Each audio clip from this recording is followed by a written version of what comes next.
Hello everyone and welcome to the build-up show to West Ham United against Rapid Vienna. Second game of the group stage. Gonzo, are you excited? Very, very excited. I'm expecting big things from this. Well, I'm obviously 3 points. Can't expect any more. I'm not expecting 5 points or anything, but it's game on, Geo. It's game on. Anyway, we'll get straight into the starting 11 for West Ham. Would you like that? Hold on. How can you? Can you? Are you allowed to do that? Yeah, we can do that. It's the Europa League. The teams come out like an hour and a half before kickoff. So whenever we go live for the Europa League build-up show, teams are already out. All right. I'm gonna. I've been told off my mic. I'm just checking out my mic, by the way. That's all right. I'll read out the team while you do what you're told by Charlie. The West Ham team in goal, we've got Areola. So Areola starts this one 2 weeks ago against Zagreb. Obviously, Lucas Fabianski started, but Areola is in goal for West Ham tonight. Back forward, Adam Creswell, Diop, Dawson, and Ben Johnson. Midfield, Mark Noble and Declan Rice, with Mikel Antonio up front with an attacking trio behind him of Yarmolenko, Vlasic, and Said Benrahma. Whoa. Hold on a minute. I wasn't expecting any of that. Let's just back up and reverse a bit. Hopefully people can... blimey. I'm doing it.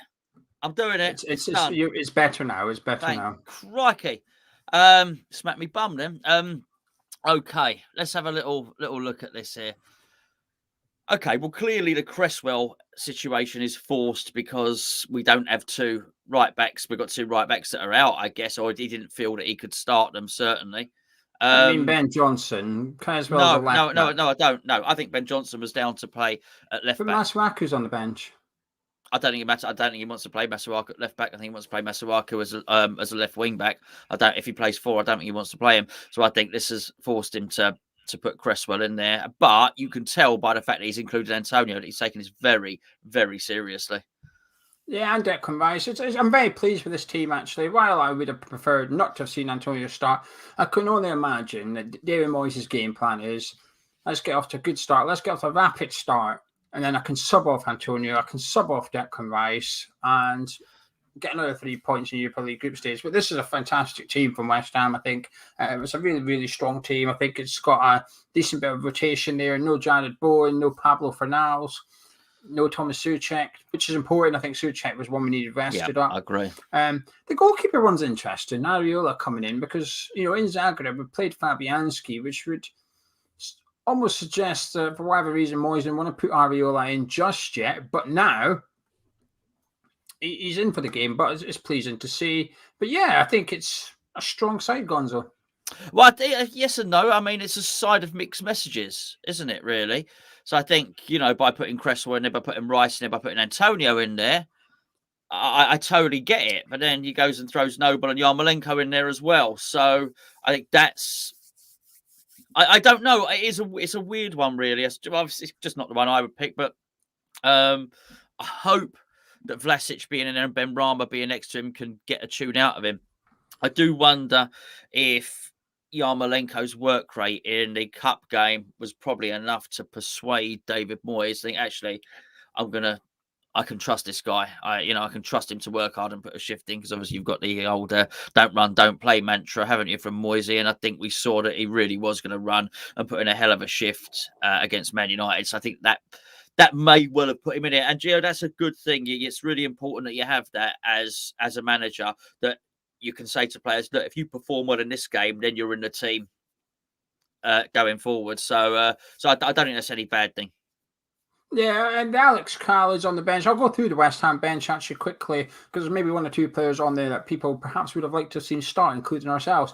It's in alphabetical order. We've got Elise and Baptiste, the two youngsters, are on the bench here for West Ham, along with Bowen, Fabianski, Fornals, Kral, Lanzini, Masuaku, Ogbonna, Randolph, Souček, and Zuma. So the only two players missing really are Soufal and Fredericks.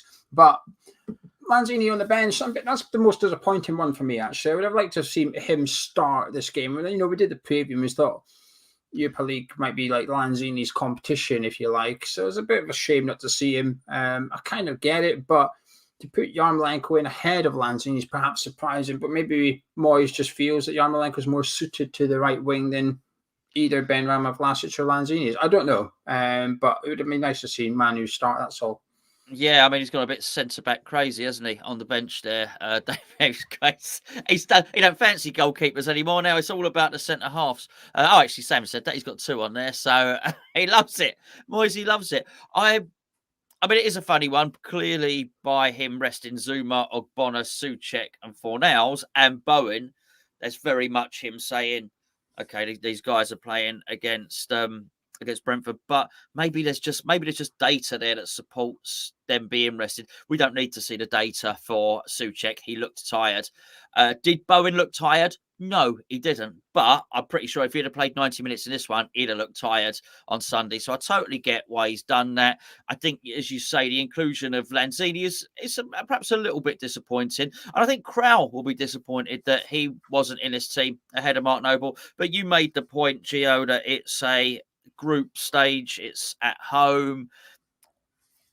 I don't think Moyes will do this for sentimental reasons, maybe just a smidgen, but I think if I was Alex Krau, I'd be disappointed. But that being said, when Noble's played this season, Noble's played very well.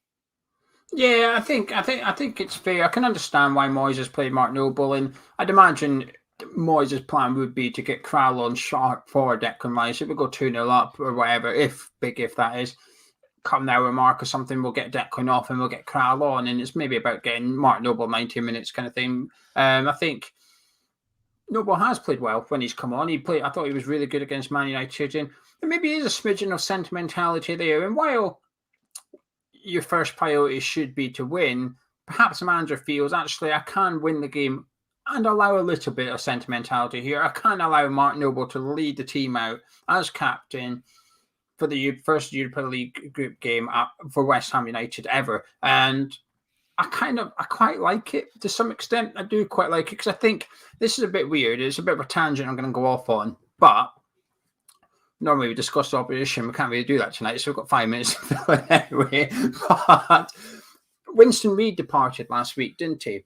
And I was a bit disappointed that they didn't announce it before the Man United game, the home game, and allow Winston Reid out on the pitch before the game, at half-time, whatever. They didn't allow Winston Reid just to have an applause from the home fans, and I thought it was a bit poor from the club, if you like. I thought it was a bit... For a club that's done a lot of things right recently, I thought they got that one wrong. So I feel like I can't be upset about lack of sentimentality there, then get upset about too much sentimentality tonight. There is a balance there, so I get why Moyes has done it. I quite like the fact that we've got a manager that perhaps does just acknowledge when something's a bit priceless, and that's going out tonight. Make no mistake about it, Martin Noble's going to run his heart out tonight. I wouldn't be surprised if we'd come on the review and Martin Noble's in contention for man of match. It would not surprise me, but a very strong side. Would you like to know the Rapid Vienna side, Gonzo? Well, this is what I've been looking forward to all day. Yeah, this should be fun. Right, in goal for Rapid Vienna is Gartler. The back four of Ullman, Wimmer, Gremmel, and Ayew. I don't know if that's how you pronounce the names. Midfield 2 of Grahovac and Petrovic, with a striker of Kara and a 3 in behind him of Fountas, Nasmolner and Arise. I don't know. I was doing quite well until the 3 attacking midfielders. Actually, they were all okay until those players. That's subjective, really, as to whether you did well or not. Yeah. But anyway, what do you make of the Rapid Vienna team? Really, yeah. It's got the look of a Rapid Vienna team about it. Nasmolner. He sounds like he's going to be good. Fortunas, he sounds like a lucky type player, really. Grimley, that's a character out of Lord of the Rings, and Arras, I don't know what to expect from him, but Jean-Paul Garcia in goal. It's good. It's a good team. It's their first team, and I was having a look at their previous few fixtures, and in particular the Europa League group stage, because you can get tricked a few times. Do you know when you played those teams that perhaps are expected to do well in the domestic leagues? Quite often, I always find, before West Ham have been involved in competition, I always find that continental teams take the Europa League a lot more serious than the English clubs. So while Arsenal will make 10 changes to their team and play their second team, Ludogorets will play their first 11. They'll actually make 10 changes in the domestic league because they can afford to. They can win those domestic games while making wholesale changes. They can trick you a little bit. But obviously, Rapid Vienna don't really have that sort of perk at the minute, given that they're second bottom of the league. So it was quite easy to spot the first team of Rapid Vienna. So that's them out tonight. The right back's different, though. I have noticed that. And the only reason I noticed is because I was going to do him to get booked, and he's not playing. There's another guy playing at right back. So who's playing right back? IU. The one that's that No, one. I'm not. No. Wait, that was quite good. That was quite good. Anyway, who was playing right back? Who's meant to be? Stojakovic. Stojakovic. You argue because it sounds a bit Scottish, doesn't it? Stojakovic. Yeah. Not really. Well, Jocko is like a. I think it sounds Croatian. I don't know. Well, it's Jocko. It's Djokovic. You know. It's Anyway, don't worry about it. Carry on as you were. So are we gonna? Who's getting booked? Are you getting booked then? I think we should put him in because the odds are not very great, to be fair. We'll put him in. We'll do that now. What we're gonna do now, and myself and Gonzo are gonna put a little bet together on Bet365, put a $5 on, and if it wins, we're gonna give one of you guys the money. Odds are a bit low tonight, so the winnings will probably be a bit low, but then in theory, should be more likely to land. Saying that, I just stuck a player to get booked in there. The referee doesn't mind the yellow card tonight, though, and Rapid Vienna don't mind a yellow card either, so it's good for West Ham. So we're putting him in, the right back, IU. What else you fancying? Mark Noble to get a card. Okay, do you just quickly, do you think we'll be leading at half-time? Oh, you want to do the both halves thing? I do, yes. Well, we'll do us leading at half-time and to win the game. It just bumps the odds up a little bit that way, rather than just doing West Ham to win. So, right, West Ham, Mark Noble to get booked. That might do, actually. Just those three things. Where is he? Mark Noble. Yeah, that'll do. That's it. That'll do. It's 28-1. That'll do. So, for £145, if Mark Noble gets booked, if IU gets booked, the one that starts with A, the right back, he gets booked, and West Ham are leading at halftime and win the game, we'll give someone £145 cash. To enter in the live chat, please put the following phrase. Wimmer won't score the winner. Wimmer won't score the winner. There you go. Wimmer Don't blame me if he does. Don't blame me if he does. No, we won't. We won't do it. Anyway, you feeling confident? Yeah, absolutely. Yes. Yeah, I am. I think he's taking this deadly seriously, Gio. I think David Moyes is a man confident in his own ability. I think he's a man confident in his own selections. Exactly that, Chris. I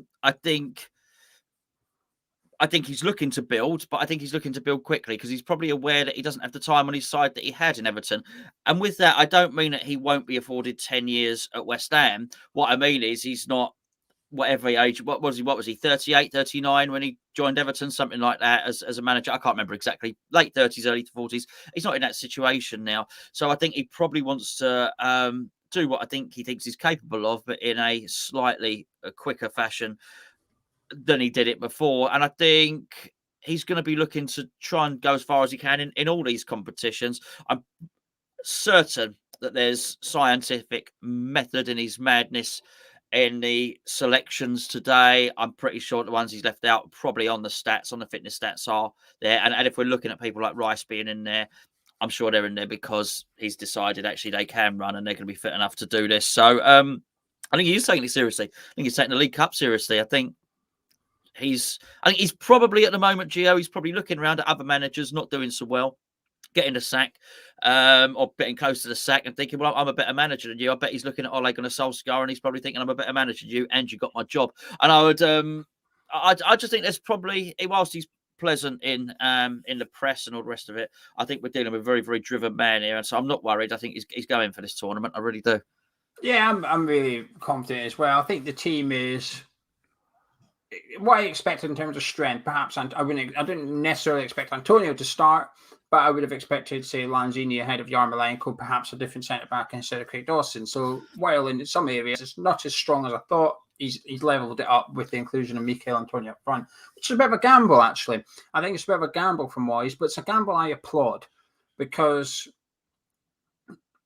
we often say the Cups are a priority, and he's sort of giving it a priority. I think he's trying to find the balance between the Europa League and the Premier League, and I think he's got it right tonight, actually. Looking at the starting 11, I think he's got a really good team out there. Like I said, maybe Lanzini for Yarmolenko. I completely understand every inclusion. I understand exactly why he's picked every single player tonight. And it's really hard not to be confident, to be honest with you. Throw down that marker, throw down that statement, try and win the group and get into the last 16. Avoid, obviously, for those that don't know, if you win the group, you go straight to the last 16. Come second, you go into the last 32. So winning the group, you avoid 2 extra games, which is massive, especially coming the other side of Christmas when you've just had that busy festive period. The last thing you need is 2 additional European games in there. So I think he's done the right team. He's got lots of options on the bench, 5 subs available to him. I think it's a really good team. I'm really, really confident tonight, actually, Gonzo. Really confident for this one. Is there any players you're hoping for a big performance from? I think there's one man in particular. Yes. Yeah. Well, clearly, Vlasic needs to, but it would be nice for him. Because I think I'm this confidence. I think we win this game regardless of how well Vlasic plays. But I would like to see him play well. I'd like to see him get settled. I really loved the way he celebrated with Antonio at the weekend. I thought that showed a sort of unity, and he sort of was settling in terms of making friendships within the group and whatnot. And we know this about Antonio, by the way. We know Antonio is very, very good at helping players settle in. We've read it and we've heard about it numerous times. So I think that's good. It's just really the football. I know we've signed a good player because, well, we wouldn't have signed him. We've all seen the footage of him plays. So it's time really for him to click now. I'm looking forward to a big game from him. And also, Gio, I've got to say, before we deal with Nathan's point there, I want to see Ben Johnson have a really good game tonight as well, because I feel that Johnson was going to be playing in this game. He was going to be playing anyway. Fredericks and Soufal having knocks has made Cresswell has to play. Johnson was playing anyway. But I'm pleased with Johnson that he gets to play on his favoured side. I think his left foot's really improving, but he's a right-footed, right-sided player. So if he can have a really good game tonight, I'd just be really, really pleased for him as well. I think, him and Vlasic in particular. Brilliant. Nathan makes a really good point. Yarmolenko will do well in Europe, always plays well in internationals, his sword play won't be an issue. It's hard not to agree, really, and also the fact that you'd expect us to have a lot of possession, us to be on the front foot, and I think often we perform best when playing counter-attacking football. We might not be allowed to do that tonight. It's just a case of, well, who's going to unlock the Vienna defence, if you like? Probably Yarmolenko's in contention for that, and if you can't unlock the defence, you need to shoot before you get past it. Yarmolenko's probably the best player to do that as well. He's the one player that we've got in our squad that's capable of scoring from 20, 25 yards out, from getting half a yard and testing the goalkeeper at least. So I think I understand why he's included him. I just thought Lanzini was ahead of the pecking order, that's all. But also, it'd be interesting if Antonio needs to come off, because the obvious replacement is Jared Bowen. But I wouldn't be surprised to see Yarmolenko get moved up front and Lanzini to come on in his place so that we can give Jared Bowen a complete 90-minute rest, which I think is important. Right, before we turn to the live chat, get your comments in the live chat. And it can be about the West Ham team, the Vienna team, how you think the game's going to go. Not your score predictions, keep that for now, but just get your comments in about the lineups in the match itself. And we've got a couple of favours to ask from you. First of all, drop a like on the video, subscribe if you haven't already. But second of all, and more importantly, in the description below this video, there's a link. It says free fancy football. If you're in the UK and you don't mind downloading and joining up to this free Fancy League app, please do. It helps out the channel. We don't mind being honest. We don't get paid unless people download it and join up. So the more people that join up, the more we get paid. Happy days. But it's a six-a-side app, and you can win money. You can win real money, Gonzo, and it's free to play. Well, listen, we get asked to do, I think it's fair to say, get involved with a lot of things, and this was one of them. But when they said at the start, they said, oh, the West Ham fans will be able to win money and win prize money out of this. Look, you take these things at face value. What I was absolutely gobsmacked was how many people came back and said, I've won 50 quid, I've won 100 quid, I've won 30 quid, I've won this. This has actually been crowdfunded by a really, really big enterprise, and it's called Ultimate Fan, and they are dishing out prizes. Don't feel that if you haven't got at the start of the Premier League in game week 1, they do it weekly. So the best performers that week are winning prizes, and Hammer's chat people are winning it all the time. So it helps us out, no doubt about it. Click the link below. Please play it as well, because that also helps us out. But also they're chucking money around out there. Here's my team for this weekend. If you can see it, I'll read it out. If you can't see it, it won't focus, will it? It's not great. Go on.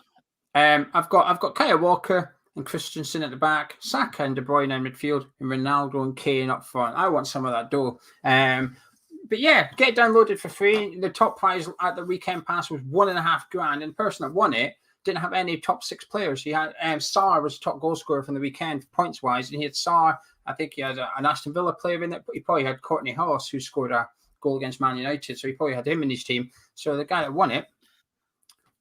Anyway, yeah, get it downloaded. Please use the link below rather than don't go searching it on the store. Use the link below. Then they know you've come from Hammer's chat, and we get paid basically.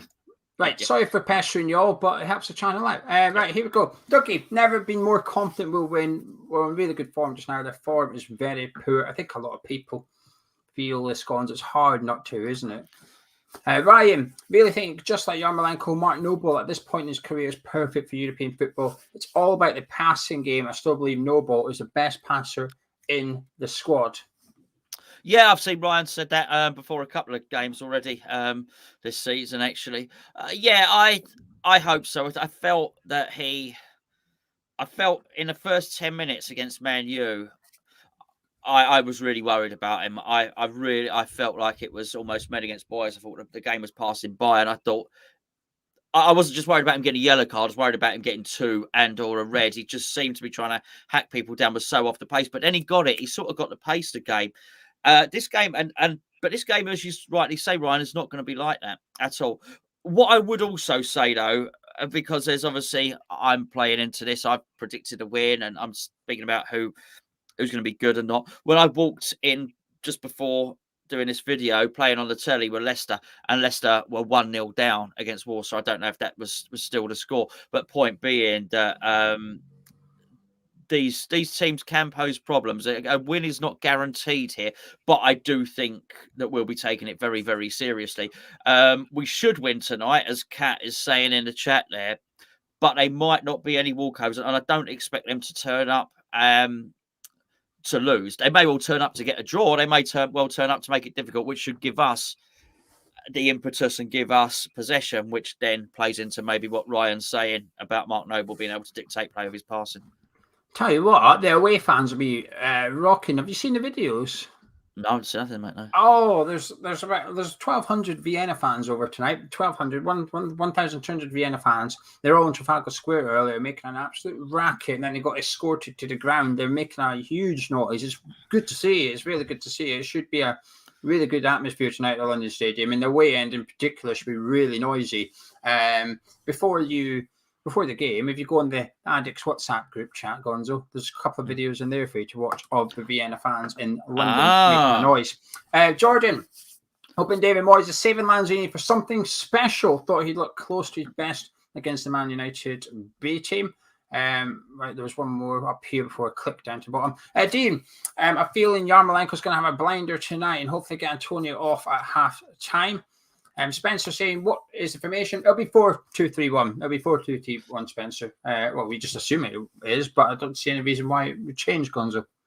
No, just go back to the first comment on Lanzini there. I'm pretty sure with the 5 substitutions, a lot of these players would have been told that they're playing. Even the ones on the bench would have been told by David Moyes, you're playing tonight. And if you've got 5 substitutions, you can really mix it up. Let's be perfectly honest with you. So I'd be very, very surprised if Lanzini and Masuaku hadn't both been told that they're playing tonight. Jordan says he's interested to see this match with his team. He hasn't lost faith. It's not what he would expect, but really interested. Sounds a bit nervous, Jordan, doesn't he? Well, yes, it does a bit cautious, but they might not be any pushovers.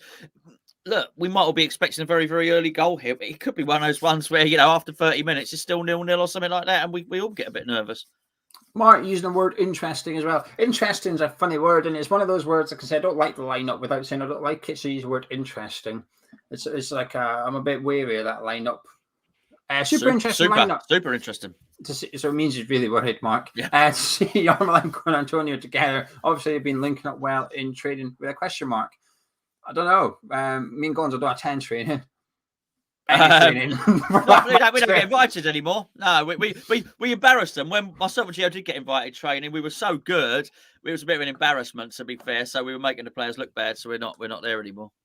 Nick says, a nice touch that Noble's captaining us in our first European night at home in 15 years. Noble deserves it. Come on, you Irons. Jordan says, do you think it'll be Ben Rama or Vlasic behind Antonio? I hope it's Vlasic. Get him in his best position. It's a good question. It's a good question. Could be either, really, couldn't it? Because we've seen Benny play wide and central. But I think part of the reason for that is because of Fornals. I think without Fornals, I think you'll see Ben Rama out on the left and Vlasic in the 10 role. I do think it'll be Vlasic. It should be Vlasic. And it's good to see Ben Rama in tonight. I think this is more he's saying to Ben Rama, you're now one of my key players, actually. I need a spine. I need first team players in there. I've got Rice. I've got Antonio. I've got Creswell. I'm going to need you as well. I'm going to go with you as well. I'm going to have a fourth one there. So I think that's important for Ben Rama, really. But I think it'll be Vlasic in the 10. I'll be surprised if it's not him, kind of thing. Right, Gary says he fancies Ben Rama for a goal tonight, and Tony says set pieces could be a big part. Creswell to deliver, Dawson Diop on the end of them, and Noble on penalty duty. Well, at least we've got the pen sorted tonight, haven't we? We do. Yeah, well, let's not worry about one misdemeanor. Noble's still the penalty taker. That much is for sure. On Ben Rama, I think with Cresswell being there, Ben Rama will play left. I think if it was Masuaka, you may well find Vlasic playing left. So, Vlasic central. It would be if I had to put a pound on it, it would be Vlasic central. Jordan, the worried Jordan, says that it's nice to see the club captain and team captain on the pitch at the same time. We've got leadership on that pitch. Michael is saying 4-1 West Ham. I thought it was odds there. I thought you were saying you got 4-1 at West Ham. I thought, where was that? I want a piece of that. Absolutely. But it was his score prediction, unfortunately. Anyway, Gonzo, before we take some score predictions from the live chat, so in the live chat, get your score predictions in now. We'll have a little look at them. I think 90% are going to be for comfortable home wins. Do you have any final thoughts before we dive into these numbers? Yeah, I think like everybody else, we had our own ideas when we did the preview for this game, and the Rapid Vienna manager would have had his own ideas about what the team was going to be. I can only imagine how gutted he would have been when he would have seen that Antonio was on there, because you just don't want to see that at all. I bet he just thought, oh crikey, not this bloke, he's going to cause absolute havoc. Let's just hope that it's refereed in a way that he's allowed to, what you don't want, and we've all seen it before, where someone gets punished just for being stronger. I don't want to see that, but I'm really pleased to see Antonio playing. Yeah, I'm pleased as well, and I think the aim has to be in this. It sounds really disrespectful to Rapid Vienna, but I don't care. This is my honest thoughts. We've got to get the job done in the first half. We have to go out there and play like it's the second half. Get the job done. Allow the manager to get Rice and Antonio in particular off the pitch. I think them two need to be the first substitutions, but the priority tonight is to make sure we win. We get the 3 points in the bag. I don't really care how we do it. Even, listen, if it's a scrappy 1-0, while it perhaps won't be as comfortable as we'd have liked, we'll take it. We'll take any form of victory this evening, Gonzo. We certainly will. Any form of victory. You're right. You were meant to read that out. Oh, sorry. Well, I clicked it up now. Clearly, I'm going to read it out. I'm just making Jamie wait a bit. No, he's a good man, Jamie. Thanks ever so much for that, mate. He said, evening, James. Hope you're both well. We hope you're well, mate. I hope the bar is finished, by the way, in the garden. Probably a bit chilly for the bar in the garden, isn't it, tonight? He says he sat in a shed in the garden. West Ham win tonight, 3.5 goals. Antonio Benny to score, 7.5 corners, and a penalty given. He's given you all a bet. And thanks to Sir Daddy as well. He popped a $5 in the super chat earlier, but I missed it. By the time I went to click on it, was gone. Also, Ryan says, good luck to Chris tonight. Now, it is a Patreon joke, but the reason I'm doing it, we'll tell them the story. We've got 5 minutes before Charlie's on, so we'll tell people the story. We're going to go off a tangent here. It's part of our Patreon thing for the addicts and mild addicts. Myself and Gonzo do a breakfast show before the match day, and usually we don't really talk about West Ham because, well, we've covered it, so it goes off a tangent. There's a patron on there called Chris Gonzo who told us he's taking his friend to the football tonight before proceeding to tell us it's her first ever West Ham game. Yes, that's right. He hopes she enjoys it or something like that. It's her first ever West Ham game. Yeah, so we said, what's going on here, Chrissy boy? With the lady, is it a first date? Is it a second date? We don't know. But we got emojis. We got that emoji that was like That one, that emoji. Yeah. So the team better impress for Chris because he's going to want to finish the evening on a high. Oh dear. I'll shut up. Actually. Yeah. No, Gary, I'm not. Bugger it. While we're telling stories, Charlie's disappeared. I'm trying to get rid of this thing. I'm just blocking it. So I've done it. Get rid of that thing. No, no, we're not. So for the people watching live, I moved. When did February? I moved in February. I no longer live in Scotland. I live down in England now. But this weekend, tomorrow morning, I'm going back up to Scotland for the weekend. So I'm not there on Sunday, although I'm going to be hauling ass back to home so I can watch the game at home and do the videos with Gonzo. Because it's work now, technically. You can't just, if you were working in Tesco, I couldn't be like, I'm just not coming in today, mate. Absolutely. Yeah. Traveling, sorry, bye. So this is work. So I've got to get back for work on Sunday. So I'm going up to Scotland tomorrow morning. People keep asking you guys this game. I am basically a single dad now, so I've got to really manage my childcare and all the rest of it. So I'm hoping. What's that? What are you laughing at? What are you laughing at? Go away, spammer. It says, "Go away, spammer. The game's about to start. I've got no time to watch Grot." Well, there we go. To be fair, we've had worse. You can maybe fit in a 5 minutes if depends. To be fair, I almost had 5 minutes when I saw Antonio up front. Here we go. Yeah, absolutely. We were very excited about the team lineup, but then again, whilst there was a lot in that team lineup to make you excited, there were a couple of things that maybe might get you down a little bit. Put it that way. But we'll see. Hopefully that'll be all right. But yes, I'll certainly be looking to get some more games from December onwards. Yeah, I tried to get an Everton away ticket, and I've got enough points on my account, but on the other account, the other ticket for the other person doesn't have quite as many points. So it came down to my level, and I thought, hello, but then I couldn't get it on the other one. So they ran out, so I couldn't get Everton away tickets. But I've applied for the ballots, so fingers crossed I get tickets. Thomas has got a question for you, Gonzo. Well, it's you wouldn't find it on CBBC. That's would be fair to say, wouldn't it? It's so bad, Geo's actually frozen. You frozen. The whole stream just went black there for a second. You froze and I froze. I'm back. I'm hoping Gonzo's back. Can you hear me all right? I can hear you. You sound like a robot. I can assure you, you've frozen and I haven't. What we really need are the people in the chat to clarify who's frozen. I've got a feeling it's probably me because you're the one hosting but you're back now.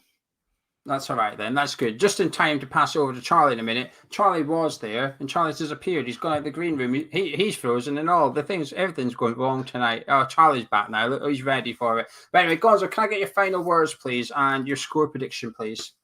Oh, we were both frozen. There you go. Do you know what's funny? You went to explain what Grot is, and the whole stream went.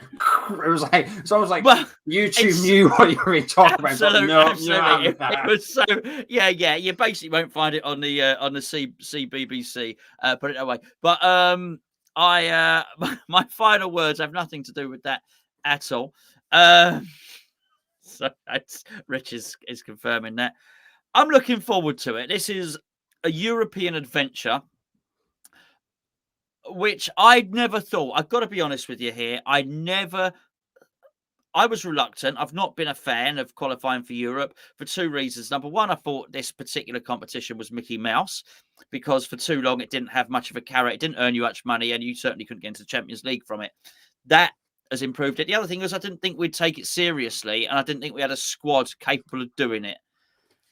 But now I look at this and I think actually we are taking it seriously. The competition is good. And we look at the way he's rotating the squad. Actually, maybe, just maybe our squad is good enough to do it. And I tell you what, I'm really excited at the prospect of winning this group if we can. And you win this group and you're in the last 16 of a European competition. I mean, what's not to get excited about? I'm absolutely loving it, Gio, and it doesn't appear to be impacting either our league form or our cup form. So bring it on. Let's enjoy it. Prediction. Sorry. 3-0. I'm really looking forward to tonight as well. I've been excited all day, actually. I've almost had like a little spring in my step, if you want, today because we're playing in Europa League football tonight. And I'm a bit annoyed I couldn't go, but I'm 100% going to the next home game in the European football. I don't care. I'm not going home. Nothing. I'm going to London for that game. But I'm really looking forward to tonight. I feel really confident, and it feels good to be this confident. I'm aware the higher your confidence, you set yourself up for a fall a little bit. So if you get beat tonight, if we do get beat tonight, it's going to sting a bit more than it should have done because of the confidence thing. But I think it's not confidence that's built on hope. It's confidence that's built on substantial evidence of what we've seen, not just from so far this season, from last season, not just from last season, from the post-COVID little relegation tournament that we had as well. So for 2 years now, we've had this form for two sets of 12 months, if you like, and we've got players there that are motivated to play for West Ham, love playing for West Ham, enjoying playing for West Ham. And I think tonight, despite the weather being a bit horrendous and stuff, I reckon the atmosphere will be absolutely rocking in that stadium tonight. And sometimes a noisy away end's not a bad thing because it almost inspires the home end to get involved a little bit. So I think actually the away fans tonight will see the home end perhaps a little bit livelier than usual. But anyway, right, shall we leave it there and get a certain man involved? Bring the Walsh on. Right, myself and Gonzo are going to disappear. Before we do, make sure you download the Fantasy League app. It's in links in the description. Don't go anywhere, though. This stream is not ending. This stream is here for the duration of the game as well. But myself and Gonzo won't be here. We'll be back full time. But who will be here is Mr. Charlie Walsh. Thank you, Geo. Thank you, Gonzo, for a very interesting build-up show. I hope you're all well, and thank you very much to Stuart Morris Accountants. They are your one-stop shop for finance. You need it, they got it. Personal, business, they can do it all. Thank you very much to Stuart Morris Accountants. And thank you very much to everyone for joining. Hello, everyone, and welcome to a big, big match. It's the first game from the London Stadium in terms of Europa League group stage. It's the first Europa League group stage West Ham have ever had. It's big. It's exciting. I'm buzzing. I hope you are too. And thank you all for joining. It's good to see you release the Walsh. Yep, I am like a Kraken. That is me. I am Kraken-esque. That's the way I would describe myself. So good to see you. Good to see you. I hope you're well. Let's get it started very quickly on a scale of 1 to 10. 1 being the least confident possible, 10 being the most confident possible. How confident are you of a West Ham win today? 10. How are you vibing? Oh, here's a 10 from Gonzo. Out of nowhere. Pinball Wizard flying in. Subscribe to Gonzo's Pinball Flipper Armor if you haven't already. Let's have a look at what the people are saying. Hello, Jake. Good to see you. I hope you're well. Scott, as my parsnips, as per usual, incredibly kind. Good to see you, Scott. How are you? Stevie, nice to see you as well. Dover Kiwi, I like solid Elder Scrolls name now. Appreciate it. Let's have a look. Modern day injury lawyers for you. I think injury lawyers for you still go. One of my friends got hit by a car this week. And I've said that very callously, very glibly, but he did. He's all right. He's just at his foot. But I say that he did still get hit by a car. I did say he should go to injury lawyers for you, but I don't remember if they even exist anymore. So that's the thing. Good to see you, Leon. Hope you're well. Right, let's have a look at these things. 8, 11. Good to see you, Jordan. 8, 9.9. Oh my God, there's so many flip it. It's skipping. 8. Fred says, hope we don't take them lightly. Hope we don't take them too lightly. Be confident but not cocky. I back that, Fred. I back that. I think that's what we need. Gary saying we'll shine tonight. There's an 8 from Nathan, a 10, a 7, 10, 9.8, 7, 10, 6. Oh, lowest one so far from LPH. Dover 9, 7. It's the Mankind lookalike. I would take that 100% to the bank. What a man. What a legend. I would happily take that. A solid 9.8. Yes, Charlie. Good to see you, Lee. It's going to be a great game and the fans will be awesome. 10 plus. Good to see. 7. We are West Ham after all. 10, 8.25, 9. Something is going to happen with Issa Diop, says Blue. Very confidently. Mad confidence. So 10. 4-1 is Ben's prediction. We've got a lot of it's a lot of big numbers right now. A lot of big numbers. 11, 10, love our team attitude. 68, my goodness. I'm good. How is Charlie feeling? 9 out of 10 tonight. I'm nervous. I can't lie to you. My head. There's two things, right? There's what my head is saying, and then I guess what my heart is saying, but it's not really my heart. It's just what the bit in the back of my mind is terrifyingly scared of, and it's the idea that actually I'm scared because my head, the sensible part of my brain, the part of my brain which knows sort of what sort of team we're going up against, the form they're in Europe as well, gives me all of the confidence in the world. I'm sitting here thinking, yes, we are going to step to them and it is going to be a grand old time. No fear, zero miedo, let's go. Probably like a 9 out of 10. That's the head part of my brain. That's the part of my brain that's logical, right? That's the part of my brain that's logical. But Woody Allen is rushing home again from work this evening. Good to see you. Hope you're well. I hope you make it back in time because you'd hate to miss it. Whereas the bit inside me is very scared. Is very scared, and I think it's because literally everything in this game is perfect for a hurdle, a trip. You know what I mean? You know what I mean? And it's weird because as we spoke about in the last watch along, Scott, I'll tell you what, I'll put the lineup up as I speak. No, what I've done there is I've opened Skype. Ignore that. Give me a second. There you go. There's the West Ham lineup as I say this, because usually I wouldn't be so concerned about it. Usually I'm quite a calm human being. However, specifically when it comes to Europe, apparently I'm just a nervous wreck. I'm just a nervous wreck because this is the second time I'm absolutely pooping myself. Absolutely pooping myself because usually I'm very, very calm. Usually I'm very, very calm. But this is the West Ham lineup. It's Areola, Johnson, Dawson, Diop, Cresswell. Rice and Noble as a double pivot. Noble captaining the side with Yarmolenko, Benrahma and Vlasic behind Mikel Antonio. West Ham's bench being Fabianski, Randolph, Elise, Baptiste, Zuma Ogbonna, because we need all of the centre-backs, Masuaku Souček, Kral, Lanzini, Fornals, and Jared Bowen. And I'll put up the Rapid Vienna one here as well, just in case you want to see it. I'll tell you what, let's try and pronounce some of these names. It's in numerical order, so this isn't exactly how they're going to line up, but Gartler is the goalkeeper. Iwu, Wimmer, Kevin Wimmer, of course, if you don't remember, used to play for Tottenham and Stoke. So that guy, we know that guy. Nutzmuller, or Nasmuller, Fontas, who I feel like I've heard of before. Grahovac is what I'm going to go with.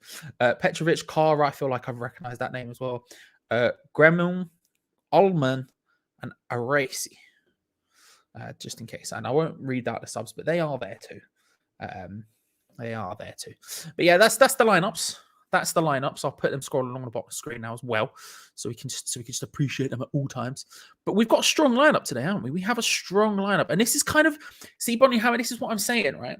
We think this about everyone we always go up against in these competitions to an extent. We always say this. We're always like, they're nothing to worry about. They're nothing to worry about. And to be honest with you, I think we're wrong to think that because they usually end up putting us out. Do you know what I mean? It's scary to me. It's scary, but I can't act like there isn't a lot of confidence, especially in the old brain county.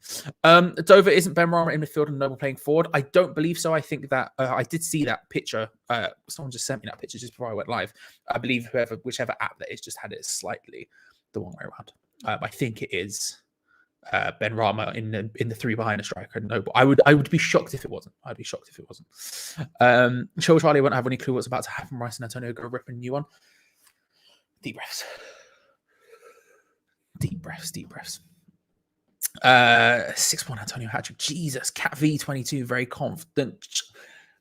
Peach is here, ladies and gentlemen. West Ham Random. If you haven't subscribed already, of course, the West Ham Random, definitely get on that. Your boy Peach just putting in the effort. I saw Peach was live just before this as well. Peach is live just non-stop. Big plays. Constantly big plays. And you've got to respect it. You've got to respect it if you don't already. Peach knows when I say those words that I'm just putting them in his brain. But Peach, good to see you. I hope you're well. West Ham Random, subscribe if you haven't already. Get on it. Get on it, people. Come on now. Johnny Rick, come on, Johnny, have you not seen how we've played the last 18 months? We are massive. Surround yourself with some some football and relax. It's pronounced arse if you're wondering. Okay, well, I don't know if I believe the last line there, but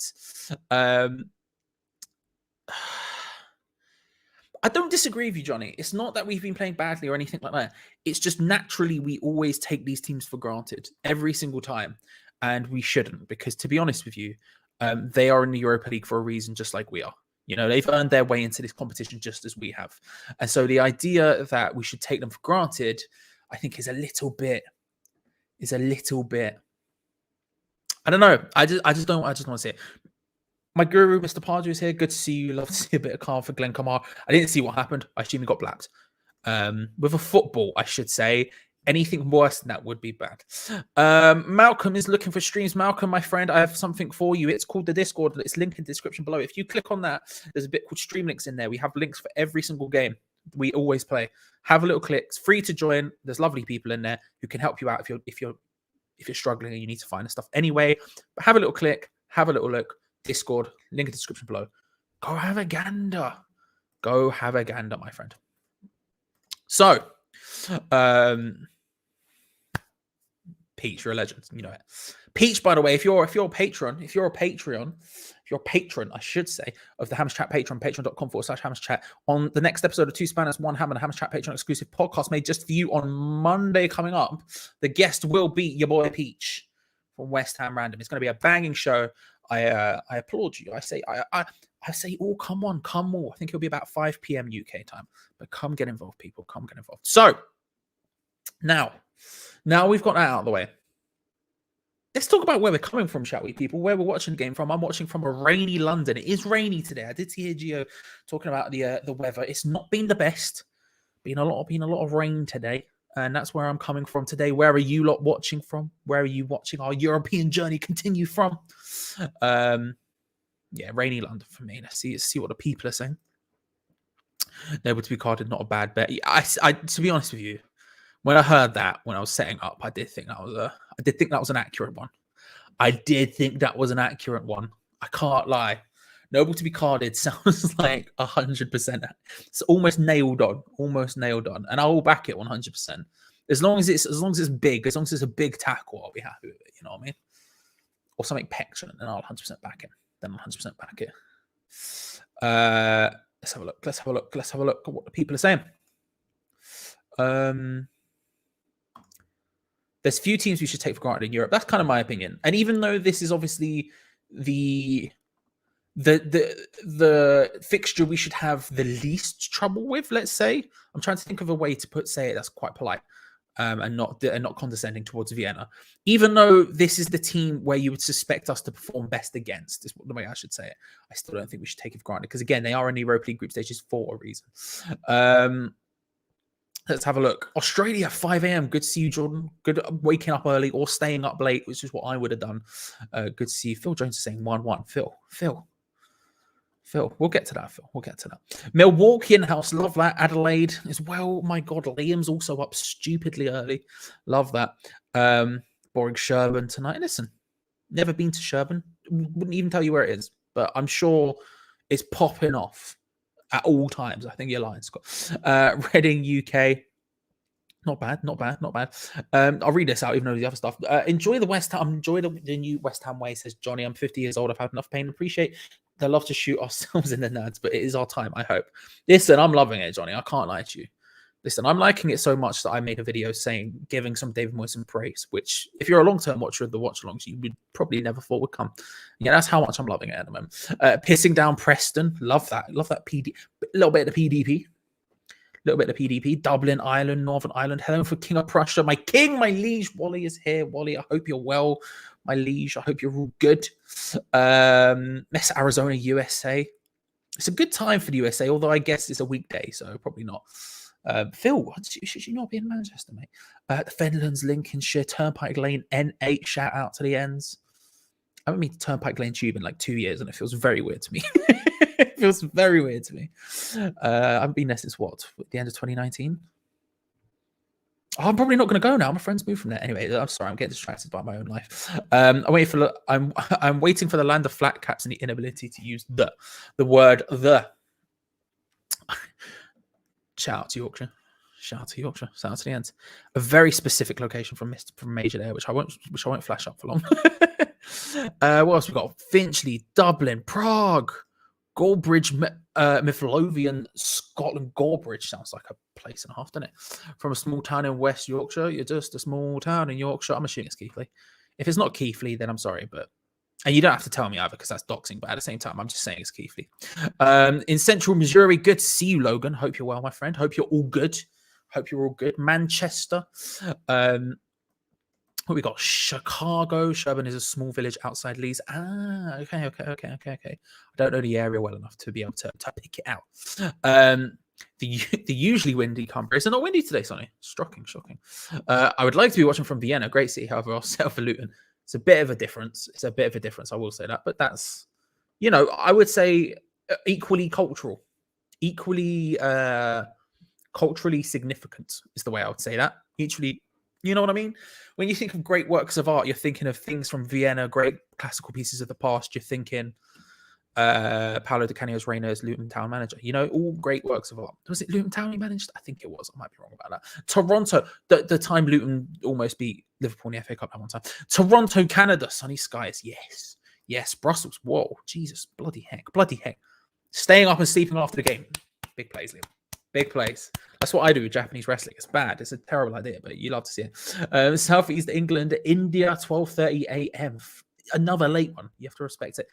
Oh, yeah. Anil was in the stadium or at the stadium. Don't know if you've made it in yet, but enjoy the game, Anil. You love to see it. Sutton Coldfield, Villa territory. I'm sorry. I haven't been to Birmingham in many years either, but I'm sorry. Basildon Hospital. Well, first of all, Terry, I hope you're all right, mate. I hope you're all right. Second of all, thank you for watching us in hospital. I appreciate it. I think that's the first person who's watched this in hospital. Cloverdale, British Columbia, just outside Vancouver. Nice. I was looking at Vancouver the other day on Google Street View. Why? It's a long story, but it was. A windy South Ends from Jeff Watson. Rhodes, Greece, as usual. Steve Celtics, good to see you. Lots of good places. San Francisco while listening, while working, says Anthony. Well, thank you very much, sir. Thank you very much. Lugano, Switzerland, Australia, Swindon town. I knew it was a town. I couldn't remember which one it was. It was Swindon. I remember it now, as clear as day. Now you've said it. Poor from me. Hungry checking in. Love that, Coxie. And some more people just telling me it was Swindon Town. Yeah, I'm an idiot. Austin, Welsh, extremely windy. Okay, fair. Keighley Sharp, rather Brighouse between Huddersfield, Bedford, and Leeds. It's so precise, and yet I don't know. The thing is I know Keighley is a small town in Yorkshire, but I don't even know where Keighley is. I just know it's in Yorkshire because of the charm. It's a wrestling. You know what I mean. Anyway, the car. I'm very sorry. So now we are 12 minutes away from kickoff. 12 minutes away from kickoff, and I'll ask you, what do you think the score's going to be? Let's get in there. What do we think the score's going to be? There's a lot of confidence in the chat right now, and you love to see it. You truly do. And while you lot get the scores in, I'll say a couple of things. First off, thank you all for watching. I hope you're all good. Hope you're well. Remember, if you haven't liked the video already, make sure to do that. We are live every single match day. All of them. Every single one of them. It helps that I sort of decided a while ago not to go to games until GSB had gone because I didn't want to give them any more of my money. So that sort of helps. But I am here every single match day, and I would love you to come and join me because, to be honest with you, the live chat is what makes it happen. The live chat is what makes it pop off. So I always appreciate it when you lot are here. So, hey, come get involved more often. Why not? Second of all, subscribe if you're new around here, of course. So you can watch all those videos, hit that bell so you don't miss them, blah, blah, blah, all that good stuff. But hey, we do lots of things all of the time.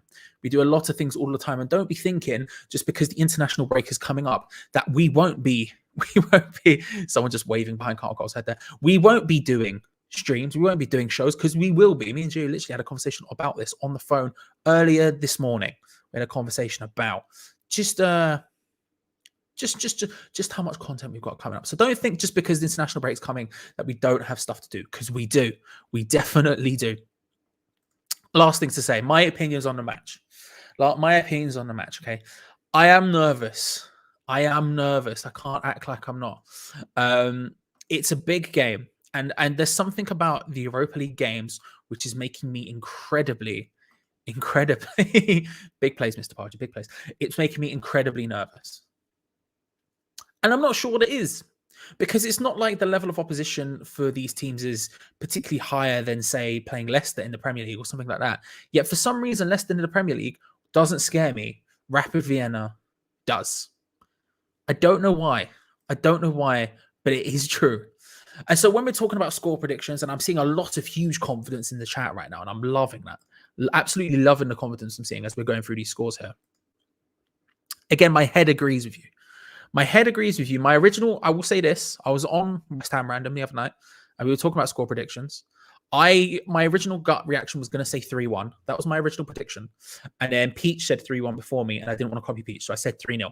I'll say 3-1 here, but because that was my original prediction. However, just know that I did change it on that show.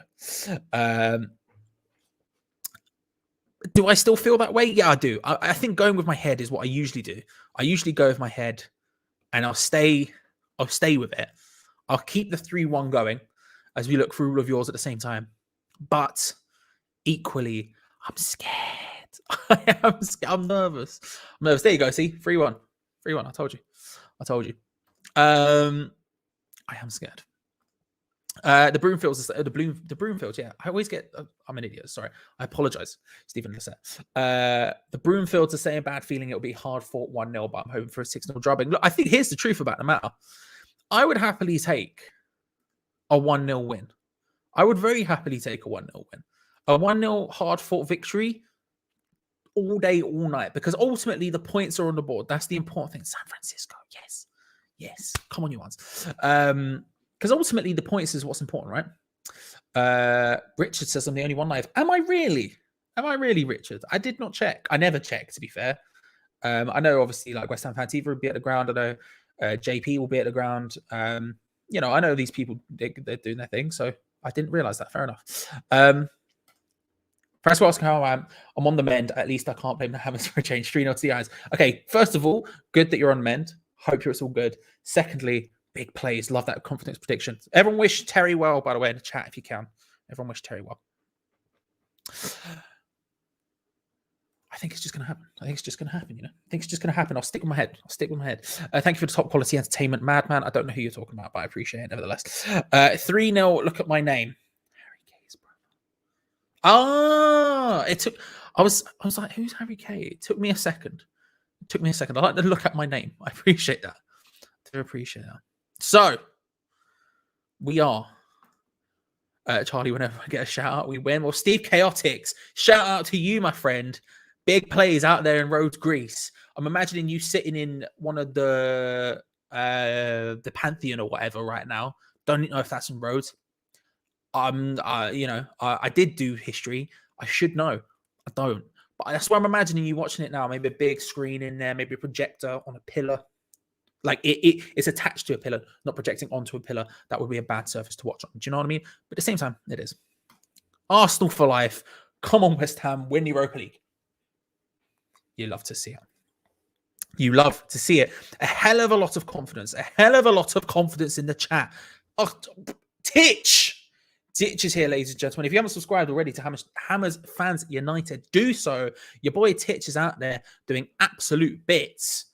Making a great series called One From Each Team, for example, which he very kindly asked me to be on. Surprisingly, I wouldn't have asked me. I'm an idiot. But Titch did ask me. And I feel like I brought it. And what I brought was tea. I brought tea. And Titch watched me drink a lot of that tea. A lot of that tea. As he brought up very kindly by zooming in on me, slurping the ends of that tea. Good to see you, Titch. I hope you're well. I hope you're all good. Remember, guys, if you haven't already, Hammers Fans United. Where is it? There we go. Hammers Fans United. Get involved. 4-1. My goal scorers are Noble, Antonio twice, and Vlasic first goal. That's the thing we'll ask, right? So we're talking about Vlasic here, Stan. First of all, I love that from you, Stan. Love that. Noble goal today would be massive. A win and a Noble goal? I don't know if I can ask for much more. What's the story with these links? I cannot for the life of me work out what the story is with them. Any help would be greatly appreciated. Is the Discord link in there? Okay, so if you go down into the chat below, Slim, first of all, good to see you. Hope you're well.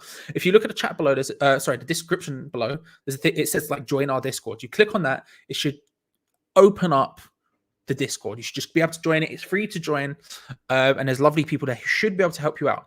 If you ask out, if you at people in a general, or try and see what you can talk to in general, and they should be able to help you out. There's a section in there on the left hand side called Stream Links. You click on that. There should be links which help you out. Hopefully that helps. If anyone else is using those, let me know. Rusty B's putting on a hell of a light show in the stadium. I haven't been watching, is he? But you'd love to listen. Rusty B puts on a show. Rusty B puts on a show regardless. Do you know what I mean? You know what I mean? He always does it. He does his thing. He does his thing. Discord link not up for me yet. It might come up very late on. The people who do it, they do a great job. Obviously, it's Ben and Ginge who usually do it. Shout out to them for 16 and Gingerbread, of course. Jim Stebbins himself. They usually the people who do it, but I don't. They usually wait until just sort of quite late on. So have a look in there, though. Have a look in there. I think also if you look at the first link that's in there, if you scroll all the way to the top, there's an old one that Ben put in there. That one's usually pretty good for me. Pretty good for me. I'm late today. Hello, Charlie. Chris, never late. You arrive exactly when you wish to. Hope you're well. Hope you're all good. So we are 4 minutes away now from kickoff. The stadium's looking pretty packed out. We've got one of those placard things where people are holding up a piece of paper or something shiny to put on some sort of mosaic across the crowd. You love to see it. You love to see it. And the game is getting close. I'm nervous. I'm getting more. I'm calming down a little bit now. I think seeing all of your confidence has calmed me down just a tad. It's calmed me down just a tad. You love to see it. Once more, I will say, if you're just here for the build up there, thank you very much for coming. I appreciate you. Remember to like the video, subscribe if you're around here. We are live every single match day from an hour before kickoff. Our build-up show starts with Geo and Gonzo. They hand over to me half an hour in, with half an hour left of the game. I will then take you all the way through to halftime, all the way through the first half, all the way through the halftime. So hey, if you want to listen to a West Ham fan perspective, not necessarily the BT perspective, although they got the Coles on there at the moment, so that's not a bad thing. But hey, if you want to listen to our perspective, come back at halftime. Sometimes I have a little guest on Geo and Gonzo. They rock up something from time to time.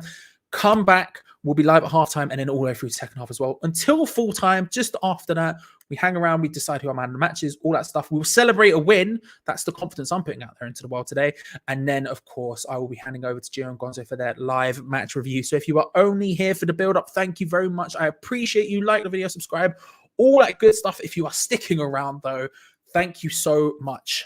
Thank you so much. Now, I ain't going. Trying to thank you. Boss said I'm going to start at 10, not 8 a.m. tomorrow. God knows I need to let it start tomorrow. But yes, I can appreciate that. The teams are walking out now. Glenn is here. Glenn, West Ham 5-1, Antonio hat-trick. Glenn, you're wildly confident, and I bloody love it. Skits has given us an update here. The Discord link guys here is much deserved and respect. Of course, they do their thing. Can't get into Discord. There's some tech reasons. Hopefully that carries. Hopefully you fix it. Or it fixes itself. I'm not sure. I couldn't quite get in there earlier on today, but then again, I was half asleep and I woke up and I don't even remember if I looked at the Discord. So I've had a rough day in terms of sleep. I've been awake, asleep, just all the time. The teams are lining up here for the beginning of this match. Oh my God, Mark Noble's leading us out in Europe at home. I'm flipping out. So come on, Craigie Dawson. Put your legs through. Hang on. I had something there. Nope, it's gone. Ignore that, Mr. Pardew. Sorry, I'm still your apprentice. Off the cuff. There was something there that was actually really good, but it didn't quite work out. Louvre, check the link in the Discord below, my friend. There should be stuff in there for you, what you're looking for. Tony Blackwell, evening. Good to see you. Hope you're well, Tony, my friend. What are the starting lineups? Asked Jamie. Jamie, good question. I will lob them just once more, just in case you haven't seen it. We will start. I'll tell you what. We'll start with Rapids, mainly because I can't pronounce them. So let's just get them out of the way, shall we? They start with Gartlet in goal.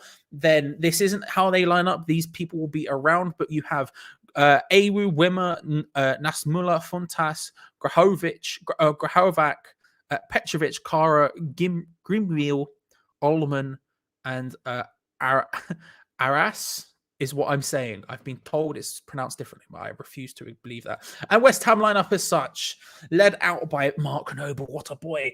Areola in goal. Johnson, Dawson, Diop, Cresswell, Rice and Noble in the double pivot. Yarmolenko, Benrahma, Vlasic, Mikhail, Antonio up front. Michail Antonio up front. Coin toss is just about to happen on my screen. Mr. Pardew says he's thrilled to see Yarmolenko.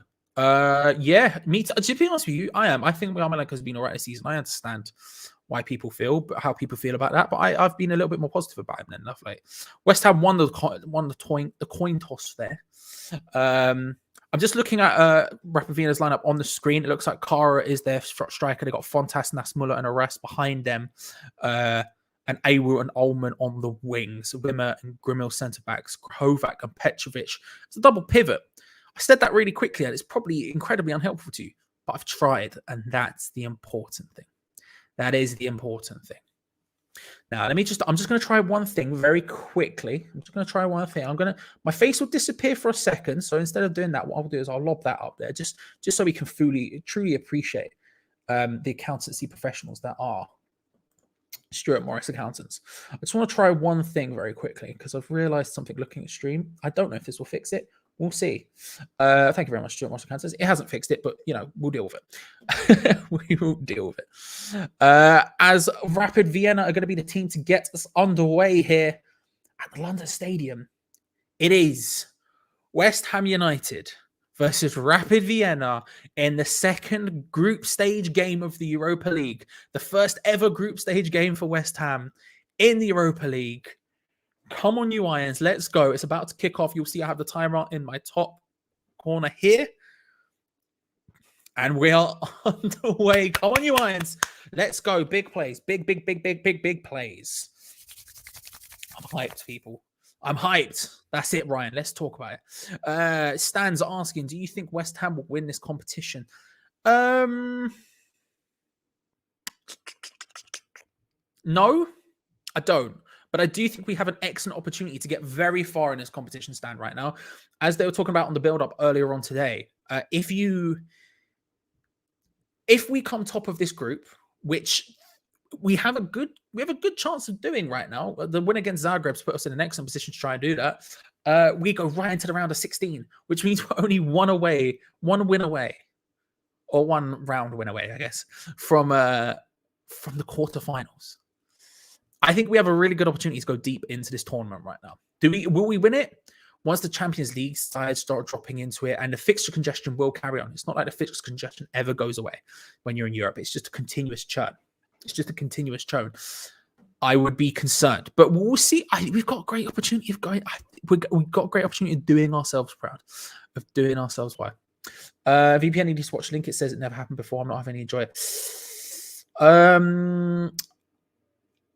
don't know who's around in the Discord because I haven't looked. If you see in general or any of the other chats, people talking, seeing after 16 or Ben or Ginge, they're probably the people to ask. They're the smart ones. I'm an idiot. I'm an idiot who just sits here. Do you know what I mean? They're smart ones. What are we saying? The atmosphere at the stadium sounds great. It does. Let me turn that up actually for myself. I would quite like to hear that.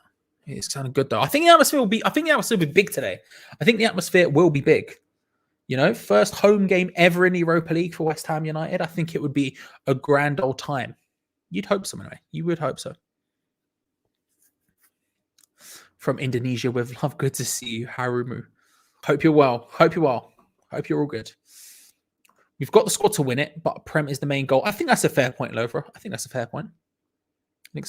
Evening all, Judas. Nothing but good vibes for Judas, of course. I hope you're well. Judas in my mind. Where we going? Right. Mick Antonio getting into a good position. Pulls it back across the box.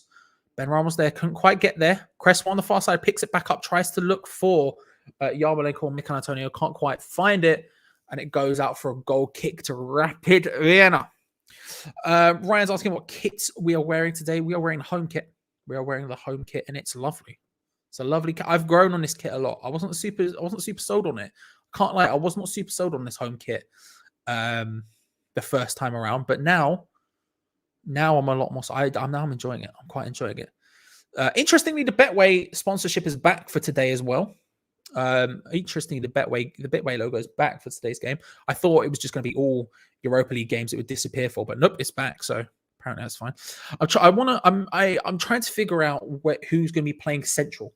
Is it going to be Ben Rama or is it going to be Vlasic? My gut says it will be Ben Rama. Ben Rama has been playing central every time he's played this season, and Vlasic has been playing out wide. I suspect that will be the case again today, but I'm interested to see how that plays out.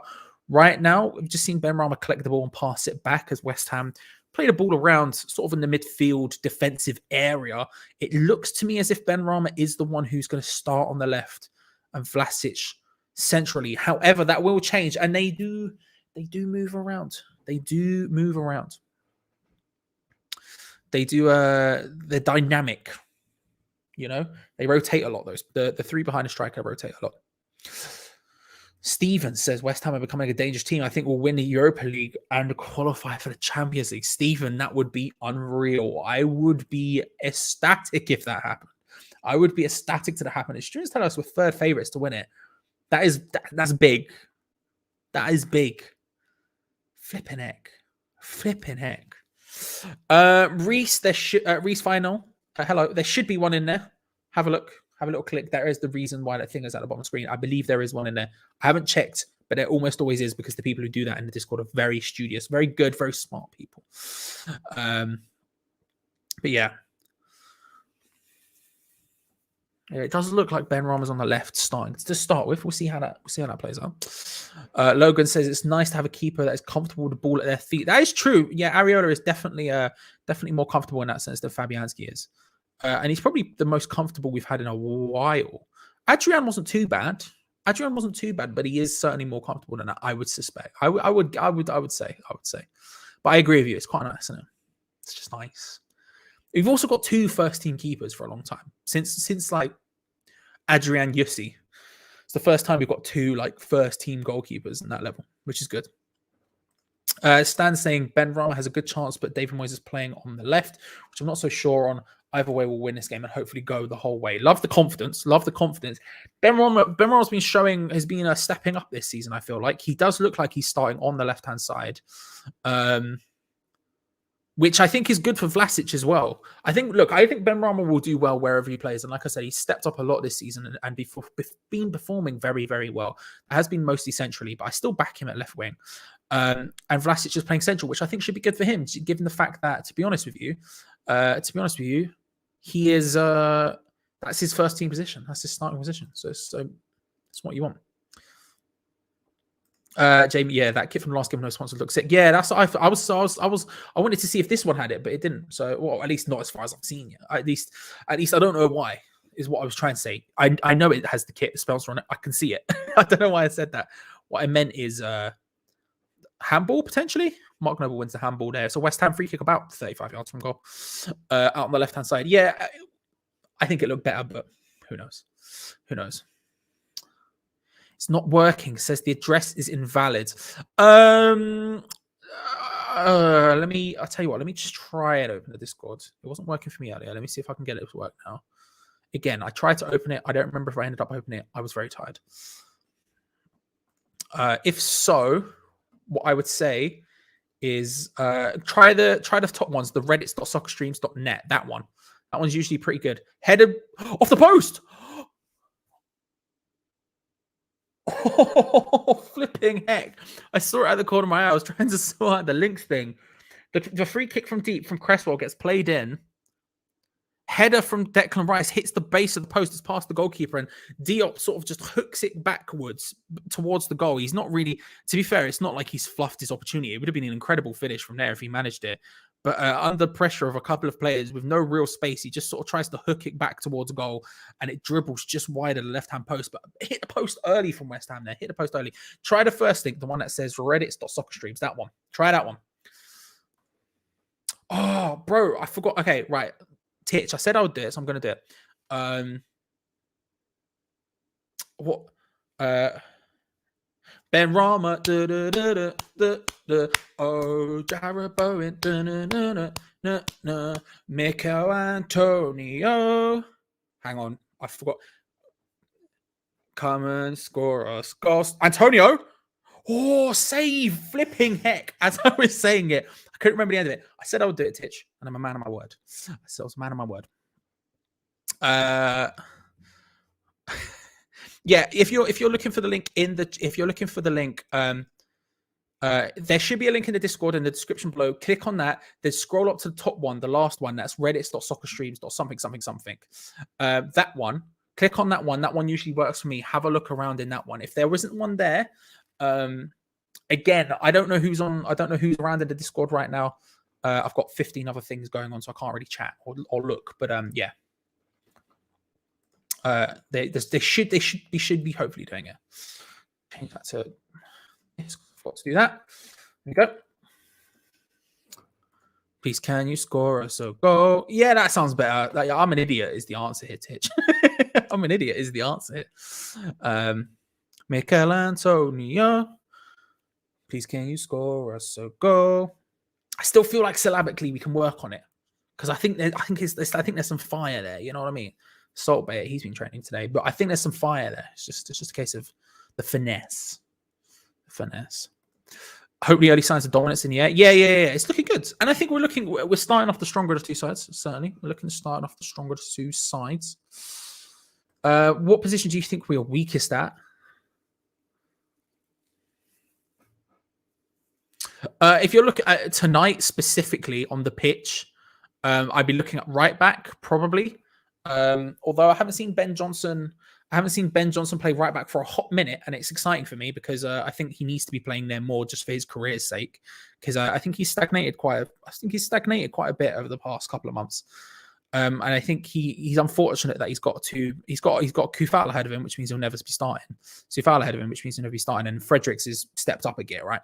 So it's kind of it's unfortunate for him in that extent. And he gets shifted out to left back because usually I would say in squad wise, I would say left back is certainly a weakness for me. Weakness would certainly be left back in general, in squad in general. Obviously, I think Cresswell's very good and Cresswell does his thing, but he's obviously limited by age and a couple of other things. Masuaku can play left wing back, but I wouldn't exactly put him in the back four left back spot. And so, in that sense, I think left back would be interesting, and that's where Ben Johnson often gets shoved. I think for his own career's sake, right back is where he needs to be because that's where he's most comfortable. But if you're saying where are you weakest tonight, right now, I would say right back. And that's just because I'm a bit nervous about Ben Johnson. But I really want him to have a good game today. I'm desperate for him to have a good game because, to be honest with you, I would love that. Where can you watch the game? Discord link below, I believe. If you click on that, I don't know. Has anyone managed to get a link from the Discord working yet? If so, let DZ know because that would be very useful for DZ. What we saying? Stan Smith says there's a YouTube glitch that unsubscribes you to YouTubers, and it's happened to me, but don't worry, I've subbed again. So what I'm trying to say is everyone go and check this. Stan is a smart guy. Okay, everyone just check the sub button. Now, if you're already subscribed, don't click it. You don't want to unsubscribe. You don't want to miss out on the lovely goodness of Hamish Chat videos. However, if you're not subscribed or it's unsubscribed you, because that actually has happened to me as well, Stan, with a couple of random channels as well. I don't understand why, but give it a little subscribe. Stan knows. Billich's beanie is unhappy with David Moyes. Billich's beanie is having a bad old time. Rapid Vienna is sort of stepping up a little bit here, putting us a little bit under pressure. Not creating anything from it yet, but they're certainly camped slightly deeper in our half than we would like them to be. The first 10 minutes, you would say, were mostly West Ham. West Ham were getting the better chances. Not to say Rapid Vienna didn't get to our area, but at that stage, they weren't really doing anything. They were kind of doing something there, but there was no final pass. There was no final big bit happening. Kevin Wimmer just pushing over Yarmolenko in a very, very cynical way. But the last couple of minutes there, just a little bit of nice pressure from Vienna. They're in a good position to go forward. They're not sitting back as deep as Zagreb were, for example. They're certainly stepping up their gears a little bit, pressurizing a little bit more on the front foot, trying to do, I guess, what you could say other teams have done to us. Who is it who we played recently? Leeds, who Leeds did to us, right? Having that slightly forward step, slightly forward thinking motion of instead of sitting deep and just allowing you and then trying to stop you there, pressing up. And they've nicked the ball off here and take a shot Fontas takes a shot, and that's sort of what I'm going. That's sort of what I'm saying. They're going to pressurize our back four. They're going to pressurize the double pivot of Noble and Rice and just try and nick the ball away from them and create some opportunities relatively quickly. When they have the ball, they're playing through the lines quite fast. They're not hanging around. They're very direct. And I'm not talking long ball punting direct. I'm talking about they're passing, they're looking up, and they're just darting forward. And they're going to, I think it's going to be an essence of their play tonight, I would suspect. Unsurprisingly, Rapid Vienna going to be playing rapid. But West Ham have the ability to get round this press. And that's a good ball over the top from Ben Johnson to Mikhail Antonio down on the right-hand side. Picks it up just by the corner flag. Tried to put it back for Yarmolenko. Straight into the Vienna defenders' feet. And now they break forward. Thankfully, it's a poor pass on West Ham. Regain possession. Jack says, who do you think will win tonight? I do believe it will be West Ham's night tonight, Jack. I do believe it will be West Ham's night tonight. Oh, yes. BXNSS. BXNSS. Good to see you. How are you feeling in terms of tonight? If you are a Rapid fan, which it seems to be you are, how are you feeling tonight? Let me know.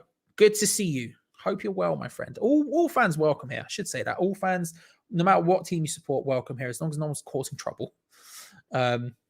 As long as no one's causing trouble. Great opportunity for West Ham. Ben Rama down to the right, the left-hand side. Tried to go in. He goes down, but it did look a little bit easy. It did look a little bit easy.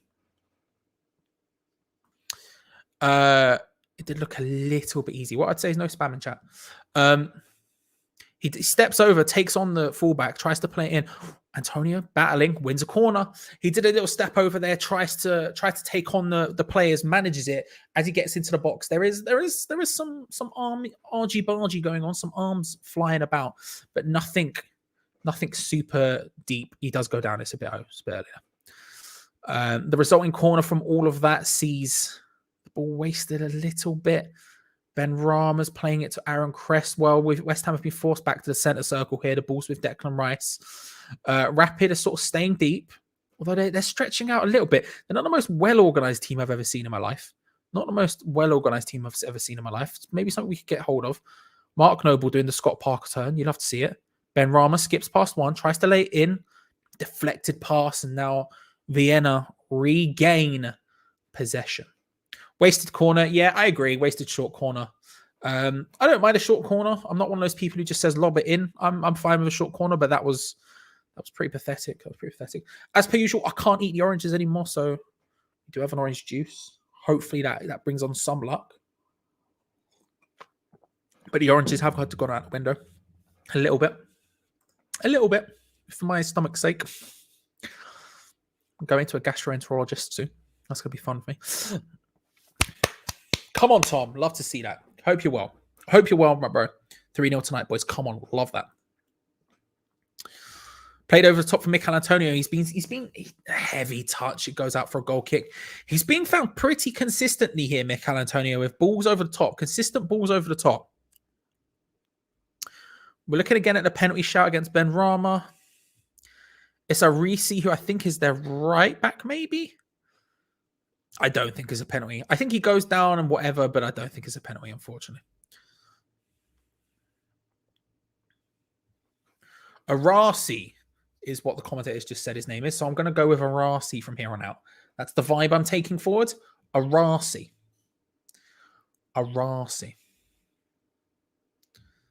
It's not luckily Irish, it's luckily orange. That's why the Dutch are so good.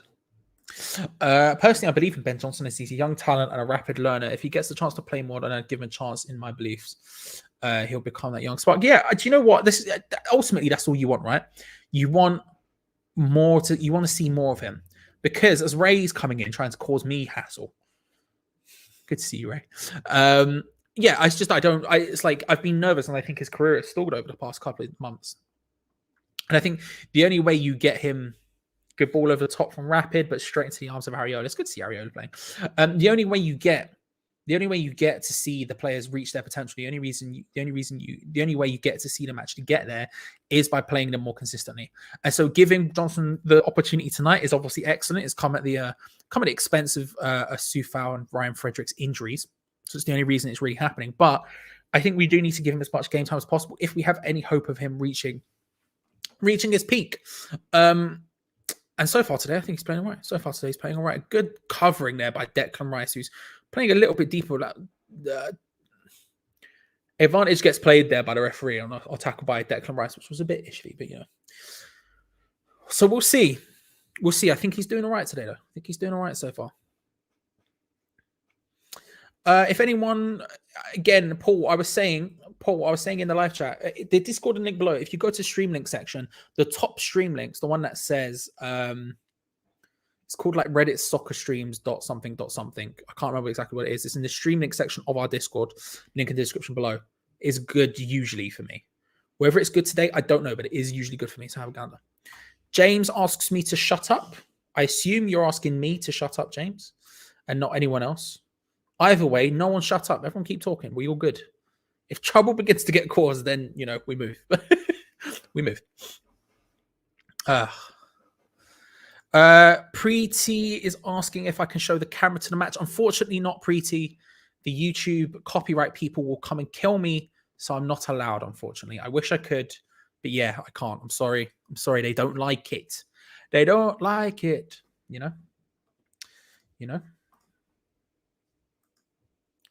I fixed it. I figured it out. Oh, it's so obvious now I think about it. Ball from Yarmolenko out to Ben Rama on the left-hand side. Tries to dink it across, but it's too high for everyone. Vlasic was there. Yarmolenko was there. Antonio was there. Ben Johnson collects it on the far post. Does win a corner. Love to see that. We're pressing here. We're back on top again. There was a period there where Vienna were camped sort of a little bit in our half, but we're back on top here. We're starting to create chances. That Ben Rama cross a little bit better. Vlasic and Antonio and Yarmolenko were basically all in the 6-yard box waiting for it. A little bit of a better cross there, and it happens.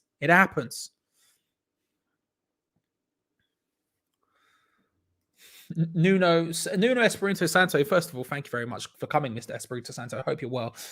Tottenham Hotspurs fans will love what I have in store for them. I have the right solutions now. I hope you do, mate, for your sake and for their sake, because it's not going great. Preeti asks who I want to win. West Ham United. I'm a West Ham United fan, and to be honest, I think they will. Johnson is such a stud, isn't he? Corner in, headed on. Ooh. Flashed across goal. Ben Rama picks it up back on the other side, the left-hand side, tries to play it in. It's a good block. Ben Rama recollects it, steps up. Ben Rama's looking confident again today. I'm liking it. Goes down again, maybe a bit easy. The referee's not keen on it. Antonio, I don't know what he did there or why he did it, but he did. Areola, flipping heck, Alphonse Areola. Ball comes the long ball over the top. It's deflected up. It's come at him from about the halfway line. It's coming high as well, high up. Controls it with his thigh and then just calmly passes it out. Flipping heck, Alphonse Areola. My giddy aunt. Rapid are inside West Ham's box here. They're playing it around, trying to get it, and it's a block, I think, from Mark Noble there. Areola collects it, but again, they're not getting chances here. Rapid, they're not getting it. They're not getting in interesting positions. They're not doing it as often as West Ham are, but they certainly are in and around the area. BX, what I would say is come back in 5 minutes, just chill a little bit. I don't mind you talking and getting involved and chanting and all that good stuff. Have a grand old time. But when you're like half the chat, then it's a bit of an issue. Come back in 5 minutes. I'm not banning you because I don't think it's bannable. You just block for 5 minutes. It's just a timeout. It's just a cheeky timeout, mate. Come back after. I'm more than okay with that. Ariola's a bit around the nipple, I do know. I've got 2 of them. It's mad. It's mad, Michael. It's mad. Anyway. Preeti asks who is better, Liverpool, West Ham. West Ham, obviously. West Ham, obviously. You got to get it on. You got to get it on.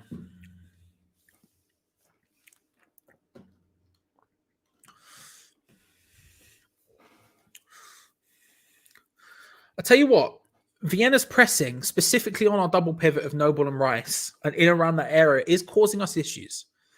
It's causing us issues, and those two are dilly-dallying a little bit and don't really know what to do about it. We need to have potentially our back, our three behind the striker dropping a little bit deeper, giving them extra options. Maybe the fullback showing for the options a little bit more. But there is quite a lot of pressing going on in and around that area, and it is causing us issues. It is causing us issues a little bit. I can't lie. Concerningly so.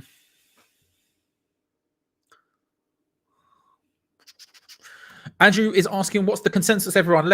Everyone, how are we feeling about the game so far? We are 23, 24 minutes into the game. How are we feeling about it so far? Andrew, my personal opinion is that don't look at your phone while you drive, mate. Concentrate on the road. We need you, Andrew. We need you. We don't want any issues. For me, though, I'm quite happy with it so far. I think Vienna are pressing. Vienna are playing with a sort of, is it a five at the back with like a two up front kind of thing? But Vienna are pressing relatively high. They're pressing relatively high, and especially when they press our double pivot of Noble and Rice, there is certainly some concern there. They're creating a couple of bits and pieces from there. Free kick in a half decent position for West Ham, by the way.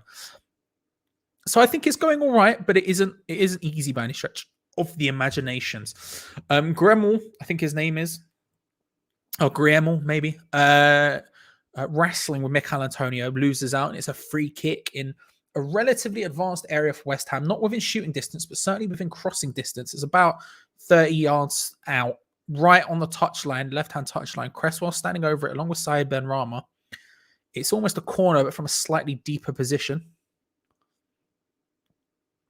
Benrahma plays it in.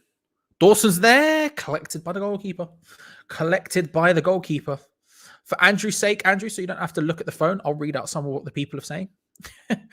Let's have a look. That one guy says West Ham are the better side so far. Rapid Vienna aren't playing too badly, though. Gary is saying not going to be as easy as everybody thinks, as they are well organized. Ryan Lamb is nervous. Tubo Bobo is how I'm going to pronounce that. I apologize if that's wrong. Looking solid but worrying gaps. So there you go. There's a couple of little bits and pieces there for you. West Ham Random Peach is saying it's going to be a typical second half performance in it. Big C, I believe, 100%. Stan Smith is saying another belief of mine is that Areola can get more play time out of West Ham than PSG, which means he'll be back in the summer. He's a top-notch goalkeeper and a perfect place in Fabianski. I strongly agree, Stan. I think over the course of this season, I'm hoping he'll transition into being the first choice so that when Fabianski does leave next summer, which he's scheduled to at the moment, his contract comes to an end next summer, I believe. He's the perfect replacement. I strongly agree with that. The Beast is asking how I'm watching. I'm watching on BT Sports. I'm watching legally. I know, shocking. I am actually watching legally.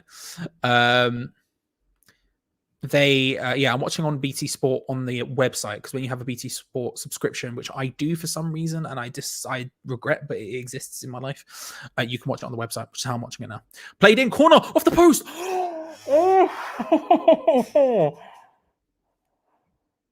Dawson is the second West Ham player to have hit the post from a corner. I think the first one was from a corner. It might have been from a free kick. It doesn't really make a difference. The point is, free kick. The corner came in from the right-hand side, lofted in from Aaron Cresswell. Dawson rises, and I'm surprised he hit it. I'm surprised he managed to get it, but he does, and it hits the post. That was the Craig moment of his career. My God. West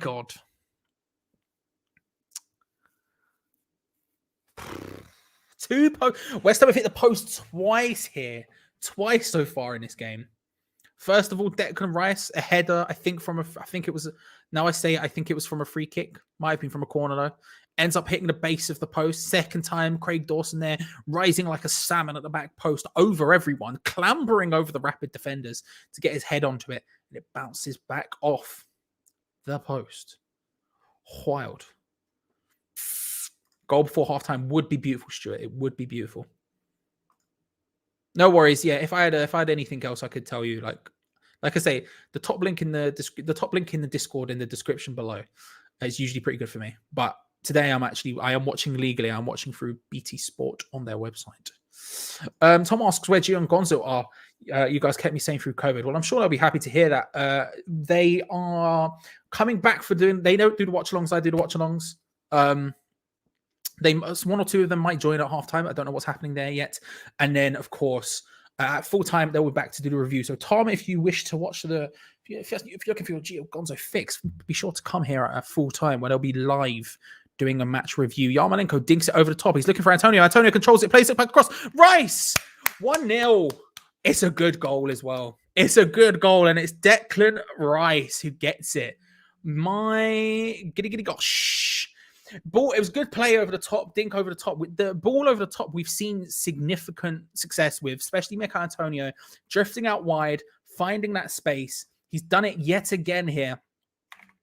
Ends in the feet of Declan. He pulls it back across goal, ends in the feet of Declan Rice, who gets it in the net. It's West Ham United 1, Rapid Vienna 1. Declan Rice with his second goal in 2 European games. 2 European games, 2 goals for Declan Rice. Yes. Love that from the chat. Love that from the chat. Let's play the ball again. Yarmolenko with a beautiful ball, dinks ball over the top. Antonio chests it on his second touch, just dinks it across to Declan Rice, who's perfectly in line. Not a hint of offside on either of the passes. It's a good initial pass by Yarmolenko. A really nice pass. Great control by Antonio. Good pull across the box. Declan Rice 6 yards in, practically an open goal at that point. He'd have to do worse than to miss that. But it's 2 goals in 2 games for Declan Rice in Europe, and West Ham are 1-0 up, 30 minutes on the clock. Oof, we needed that goal. I felt like we needed that goal. Vienna aren't going to enjoy that. They were already trying to press. They might get a little bit... Vienna are in a tough spot here. They lost their first game. They're now losing their second. They are going to want to step up, and they are going to want to score. And they need it now because they need points on the board if they have any hope of continuing in this competition. They are basically playing their strongest 11. Geo has reliably informed me, and I trust Geo. They are playing their first 11, so they want this. And if they're going to want this, they're going to have to step up a little bit now. Getting the first goal is absolutely brilliant for us. It's perfect for us. It's West Ham United 1. It's Rapid Vienna 0, people. Come on. Come on. I've seen some of you talking about the fans acting up there. Yeah, the Rapid Vienna fans were starting a fight with the West Ham fans. Well, I don't know if they were starting it. I can't say who started it. I'm not there, but there was some stuff being thrown across at the West Ham fans in the corner, the away corner. Lots of screaming, lots of stewards out and about. Oh, Ben Rama. Ben Rama's having another good game, I think. Look, he's not as influential on the game potentially on the left as he is centrally. I mean, centrally he gets a lot of opportunities, but every time he's getting the ball, he is causing problems for Rapid Vienna, as he has been doing all season. We're looking at the replay of Craig Dawson there, who rises up well. He clambers over the defender, strikes off the post. He's unlucky. You would have loved to seen it. You would have absolutely loved to see Big Craigie get his dome on the end of that into the back of the net. It doesn't quite work out for him there. But it doesn't matter. We scored straight after. But yeah, Ben Rama's having a good game, I feel like. He's making stuff happen, and every time he gets the ball, he's causing problems. Aaron Cresswell almost doing a massive arcu there, trying to dribble with like 3 people, and it kind of worked out. West Ham have a throw deep in enemy territory just by Vienna's area is the word I'm looking for, out on the left hand side. Aaron Cresswell to take it. Vlasic is there. Ben Rama is there. West Ham being typically terrible from throw-ins, as we usually are. It goes into Yarmolenko, who's in the area, tries to play it to Antonio, headers it down. Ben Rama's there. He's looking for it. He shapes for it. A little bit too underneath it. It goes high and wide. It felt a little bit. That's the opinion, Glenn. Come on, Glenn. If you're looking for good Arsenal videos, by the way, everything Arsenal by Glenn Kitely, doing bits all of the time. You could see the opportunity there. It almost pulled off West Ham from that throw-in. It was typically terrible from us, as per usual. We're just struggling, as per usual, to find anyone to throw the ball to. But there was some slick passing there, and it almost worked out. Didn't quite on that occasion. Ben Rama gets a little bit under it, punts it high over. Could be 4 up by now, but you're not wrong. Torres. You're not wrong. But then again, you also have to say that Vienna haven't not been in this game. So as much as we could be up by more, and we probably should be two hit posts and all that good stuff, it's not like Vienna haven't been in this game, and that's something we have to be aware of going forward. Jeremy's watching West Ham and Feyenoord at the same time. Jeremy, what's the setup? We talking 2 TVs? You're talking a laptop? Because you've got this on at the same time. What's the setup, Jeremy? Because there's a lot of screens kicking off there, and I'd love to know just how you've got it going on. Noble lofts the free kick in from deep, can't find anyone. Yarmolenko recollects the ball on the sort of the edge of the center circle. Played through the lines. Vlasic tries to take on the fullback. Wins a corner for West Ham. It's another. I tell you what, lots and lots of corners coming for West Ham right now, and we've been dangerous from them so far. 2 post hits. They don't look like they're holding their. They don't look like they're dealing with them too well. Keep just getting corners. Another short one, by the way. Cresswell lays it short to Mark Noble, who again was struggling to find options, but manages to find Said Benrahma. Back to Noble. He lofts it in. He was looking for Diop. Diop goes down. Referee's not having it. I think it was maybe 50-50 as well. We might see a replay, but at first glance, that looked 50-50. Noble looks up, just tries to loft it towards... I mean, the thing is, it's not 50-50. He was sort of all over him there. He was grabbing the shirt. He was gripsing him up something fierce, but there was also no chance of Diop ever getting it. I don't know. Is there VAR? I believe there is VAR. I doubt that'll get go to it, though. Who knows? We'll see. Where is it? I saw Jeremy. TV and tablet. Nice. Good work, Jeremy. Good work. Respectable. What's going to... Well... Who's that then? Do you know what I mean? It's because it's not me. That's what I'm getting on there. Watching on a second screen, 55-inch TV attached to my laptop. Love just big plays. Just big plays. Why the heck are we taking short corners? I don't know. I can't explain to you. The ones that we haven't taken short have been really good, yet for some reason we keep going for this short corner on the left-hand side, and I'm not entirely certain why. It's clearly something that's been worked out on the training ground. I don't think it's been very effective. I can't lie, but the fact Rice is now at that level now to score with his midfield quality is unreal, unplayable, and worth more than what clubs are offering. Look, if he's not going for any less than 80 million at this point, like even opposition fans would be saying that. I think. Well, opposition fans may not, but I think realistically, you're looking at it. I don't know. Big question. What's your favorite Christmas movie? JWDZ, you are a man or woman after my own heart. Probably Muppet Christmas Carol. Muppet Christmas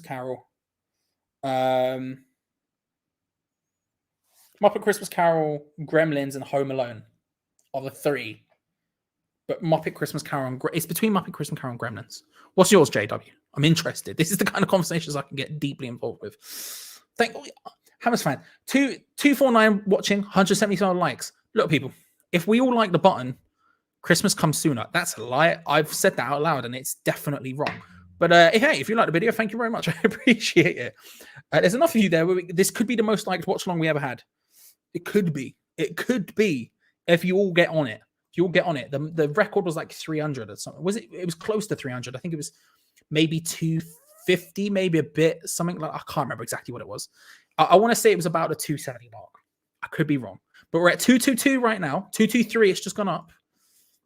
We'll see how it goes. First time here. Love the comments coming your eyes. Welcome, Todd. Hope you're well. Like the video, subscribe, all that good stuff. We do watch-alongs all of the time. The live chat are always amazing human beings who help me through this because I do it by myself. And I need it. What a goal. Yet again, Antonio shows his class, non-greediness to set up Declan Rice. Brilliant work. That is a good thing about Antonio up front, is I don't think he's very greedy at all. He's usually looking to feed other people in. Like, don't get me wrong, he's going to go for it as well. But I like that about him because on the wing, I always thought he was maybe a little bit not so. Good opportunity from Rapid, by the way. They're in the box. Played across it. Dawson plays it out. And then they punt it from range, Rapid to no avail. But not a no chance there. Not a no chance. Jeepers Creepers is my favorite Christmas movie. NYC Hammer, say hello, Governor. Hope you're well. Shout out to all of New York. Every single person in the New York, not even just city, in the state. You know, all of them.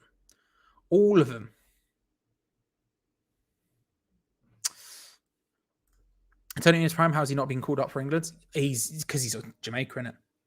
He's unfortunate that he's hit his stride at the wrong age, and Gareth Southgate prefers the try to sort of get the youth in. You know, it's unfortunate.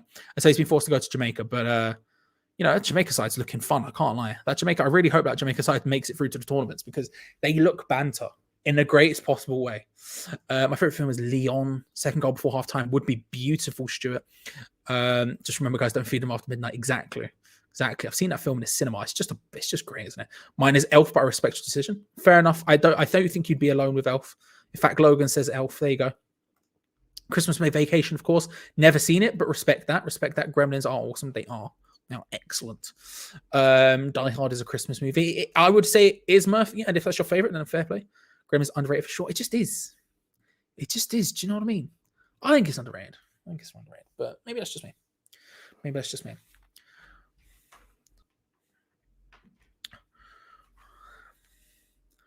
West Ham again doing our usual thing of just closing down the passing options when the opposition have the ball in and around their half and sort of in their area, and it does well there. It forces Rapid into just a big punt upfield in which we recollect the ball.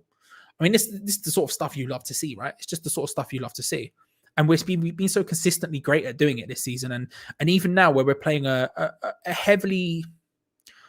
Maybe not heavily rotated, but certainly a rotated front line. 2 out of the 4 are not usual starters for us. We're still doing it, and we're still doing it with pretty much good consistency. We're doing it with good consistency, and we're doing it with a good structure. You'll have to see it. Has to be Home Alone. Home Alone is good. To be fair.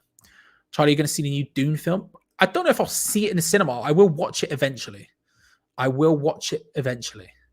But I don't think I'll end up seeing it in the cinema. Well, maybe I will. I don't know. Charlie, what's your best flavor for wings? All wings, all flavors. Just wings in general are bloody great. I've gotten into barbecue wings recently. I was never super into barbecue wings, but over lockdown, I've got more into them. I was never into them before. I need to shave, don't I? Jesus Christ. Yeah. But I've gotten into barbecue wings, but usually I just go for any wings. I can't. Just wings in general are great. West Ham trying to play it through the lines, can't quite find the options. Johnson gets found relatively centrally, plays it out to Yarmolenko wide, who gets taken out again, but I think it's Wimmer again. Wimmer is doing a lot of tiny little challenges, quickly taken by West Ham. Mick Antonio has the ball in the area, trying to find a pass. Can't quite find it through. Maybe going to win a corner here, and does. Wimmer, I tell you what, he's getting bitty. Is your boy Kevin? He's not. I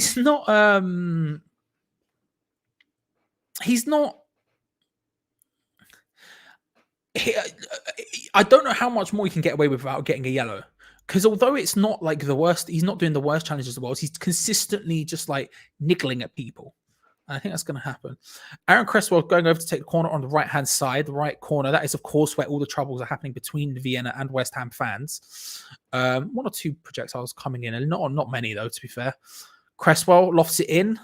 Again, it's a good opportunity. Dawson was rising. I don't know who got the last touch on that. I believe it was Dawson. He gets a little bit underneath it. And it doesn't quite work out, but it's getting there. After seeing you drain that cup, I must ask, do you eat chicken wings do I eat the bones? No, that's madness. That's sheer madness. I'll try and get as close to the bones as possible. It depends. If it's like the single, I don't know what they're called. It's a good opportunity from Vienna. It's likes to shoot from range with Dawson. One of those sort of headers, you know what I mean? Where you just stand and it's just like down, you know what I mean? Do you know what I mean? Ow. The point is he did it. You know the ones where it has like 2 bones like that? Those sort of wings, I don't go down to the bone because it's just stress. But ones where it's just a single bone, you're getting right in there. You're getting right in there. Do I eat the bones? No, that's just mad talk. That's madness. That's just pure madness. Pure madness. Tries wings in Hammersmith. Where and how close to the station is it? Because if it's close.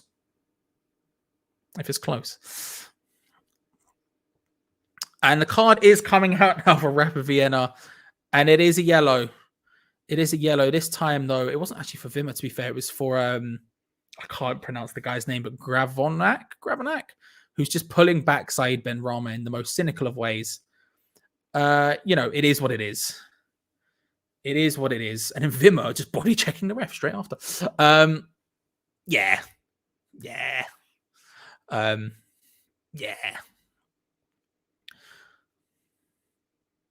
They've been very bitty, Vienna in general. Lots of professional fouls, lots of just sort of like uncompromising nature. Even there again, they're gripping Michail Antonio up something fierce. I'm not sure how that's not a free kick, to be honest. But the referee waves play on. It's counter-attack here for Vienna. They get in and around the area. Diop does well to block it. Diop just puts his foot in, makes a challenge, sort of not last ditch, but certainly it was a good position for Vienna. And instead, West Ham ends up going out for West Ham friend. Vienna are looking very bitty right now. They're stepping up there. I don't know if it's frustrations of going down. I don't know if it's frustrations because they're on bad form and they've gone down. I don't know. Maybe they are just one of these sort of teams. But there's a lot of professional fouls going on. A lot of and a lot of just like stuff that's not quite yellow card offense worthy, but just significantly continuously doing it. And it shows with how often, Ben Rama's gone down twice and not 1 free kicks for it. The second time, I think they were both light, but then you're looking at Diop in the area again. I don't think it was a penalty, but you're looking at how much he's gripped up there. It is what it is. Michail Antonio there, I think that was definitely a foul. And the referee's sort of letting a lot of it go, to be fair to him. He's letting the game play out. But you do have to ask the question, when will that end? The number 31 for Vienna looked so uncomfortable on the ball. I've not seen someone look that uncomfortable on the ball since, I don't know, I played football last. He was dribbling forward like a toddler does. Makes me think a little bit. And I won't do the impression. But I can see why. Across the road from the station, trust me, if you don't like it, give your money back. Jamie, you're speaking my language. Jamie. Next time I'm in Hammersmith, it's gonna have to happen. I will fully get involved. When am I next going to Hammersmith? I don't know. Let it be known that I'm gonna Google it. Let it be known I'm gonna Google it, Jamie. Let me put it to you that way. And the halftime whistle goes on the dot at 46 minutes, and it is 1-0 to West Ham United at the break. Declan Rice with the goal, his second in European competition, his second in as many matches in Europe. Pardon me. Do you know what? A decent half from West Ham. Not unplayable, not unbeatable, not invincible, not unstoppable, but certainly a very strong half. Certainly a very strong half where we have been the better of the two teams. We have created more chances. We've hit the post twice. And I think you have to take that into account and say, actually, we have been the better side. However, you can't say Rapid Vienna haven't not been in it. They haven't not been in it. And if we look at stats, which I'll pull up very quickly now, hopefully this works and doesn't screw me over. Okay, it's sort of not super useful where that is. Nope, that's the border. Ignore that. Hang on. What I want is that. We'll get there eventually, guys. We'll get there. Just enjoy it slowly moving across the screen. We will get there. That'll do. If you look at the stats down here, you're seeing Vienna have actually had more shots than us. They've not created stuff. They haven't not created stuff. Now, shots on target, they have only had one compared to our one, which is the one that went in. We've obviously hit the woodwork twice. But it's not that Vienna haven't been getting in and around the area. It's not like we've just been completely blitzing them and it's been doing them over. Far from it. You have to give Vienna the respect they deserve, because they do deserve some respect for this performance. It has been far from bad. But important stats, West Ham won, Rapid Vienna 0, and you have to say we are good for it. We do deserve it. We have been the better side, and we've hit the post twice. We could have had more. But Rapid Vienna haven't not been in it. Let's see. How are you lot feeling at half time? Let's go to the chat. What are we saying? Woody Allen says, again, I need to stop saying those so close together because someone went, what, Woody Allen? I was like, no. Let me explain. Another cliche professional performance. One more goal should do it. I would agree with that. I think if we get a second, I think that's done and dusted. Richie Von Rock, good to see you, my friend. Says Zagreb are 2-0 up. Unsurprising. If teams as it is second half, Rapid have to come more space and Rapid fence. I think that's probably fair. Let's have a little gander at what a smart person actually thinks. Geo, how do you feel about it? Good. Yeah. It's not. It's very similar to the Zagreb game. I think it's not the most thrilling, entertaining game we've ever seen. We've played better, played more entertaining football so far this season, but I think it's been a really good half, and it's what we call a professional performance, if you like, a very David Moyes performance where we're keeping them at bay, we're posing a decent threat. Nobody's playing bad. One or two players could be playing a bit better. But all in all, really, really happy at halftime, Charlie. Same. I think it's not like they haven't been in it. This is what we were just saying. It's not like they haven't had anything, because they have. They've certainly created some opportunities. They've had more shots than we actually have in that half overall. But when you're looking at actual chances created, when you're looking at the quality of those chances, it's been all us. And the fact we've hit the post twice shows that you could probably say we're maybe unlucky not to have more than one. Maybe. I think we've been really good. And to be honest with you, that's not even us at top gear. And I think that's a good sign. If you're not playing in top gear, if you're not playing in the greatest side, the greatest you ever have, and yet you're still comfortably sort of winning 1-0, you got to be happy. You've got to be happy. Yeah, definitely. I think Moyes has probably got two plan Bs, and he's probably got one plan in each pocket, Charlie. He's got it's going tits up. I'm going to need to bring on the likes of Jared Bowen and Thomas Souček and Pablo Fornals. Yeah. And he's got the other one, which is happy days. I can get Rice off the pitch. I can get Antonio off the pitch. And so far, we're more likely to bring that plan B out. There's been enough reminders in European football this week and 2 weeks ago when it began. Champions League and the Europa League, I don't pay attention to the other competitions. I can't tell you there's been any upsets, but I think Tottenham won their first game. So there's been at least one upset in the Europa Conference League. But we've got reminders this week. We've got reminders tonight. Leicester got beat tonight. We saw Man United scrape it a couple of nights ago as well. So there's always upsets. Yes, Sheriff beating Real Madrid. And I think the fact that we are consistent, we are looking to get the job done kind of thing. I hate that phrase, job done, because it insinuates it's a bit crap in a way, doesn't it? It doesn't sound, it's not the best compliment. It's a very backhanded compliment for a team. But I think that sums it up, and I think it can be a good thing. I think it is a good thing for us tonight, which is minimum fuss for West Ham this evening. And it's really, really impressive, actually, to be able to come up against sides. They were talking about Rapid Vienna losing the most games in the Europa League or something. Well, yeah, you can use that, but that shows they're in it every season. That shows they're consistently in the competition. Yeah. We are coming up against two clubs, Zagreb and Vienna, who have vast amounts of European experience between them. And we look like the more European side out of the three of them so far. And that is hugely impressive. Yeah, I agree. I will leave you for 5 minutes briefly with the chat. Chat, be nice to him. Yes, hello, chat. This is a question a lot of people will be asking. Where is Vlasic? It's not the best game, is it? It's not the best game. Stevie, I don't know if that's a rhetorical question. And I don't know if Stevie's saying he hasn't seen Vlasic in a game or he's not watching it. He's wondering. It's not the best game from Vlasic so far. He's not doing anything wrong. He's just not doing anything right either. Does that make sense? He's not standing out at the minute. The middle of the pitch is very congested at the moment. The space is definitely out wide with Benrahma and Yarmolenko, and we're using that. So it makes it difficult for Vlasic. I think we need to get him playing a little bit deeper, maybe get him 5 yards deeper, because at the minute he's sort of trying to stay close to Mikel Antonio, which makes sense. When you're putting crosses in a box, you want someone next to Antonio. But in doing that, he sort of marks himself out of the game, really. He's almost too close to Antonio. So I wouldn't mind seeing him drop back 10, 15 yards in the second half, pick the ball up from a deeper position and turn and make to look things happen. Because at the minute, Rice and Noble are the ones giving the ball to Yarmolenko and Benrahma, obviously. it'd almost be nice to see Vlasic drop back and start doing that a little bit as well. I think if we were to take off Declan in the second half, another goal first, but should we go 2 up and take Declan off, I wouldn't mind altering the team a little bit to try and get Vlasic more involved, really, and to try and get.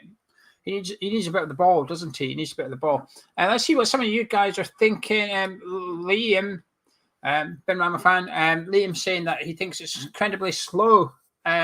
Or is it just my stream? Oh, you're talking about us. I thought you were talking about the football. Well, no, he is talking about the football. The crowd kind of silent. I thought, we don't have any crowd here, Liam, mate. It's just me.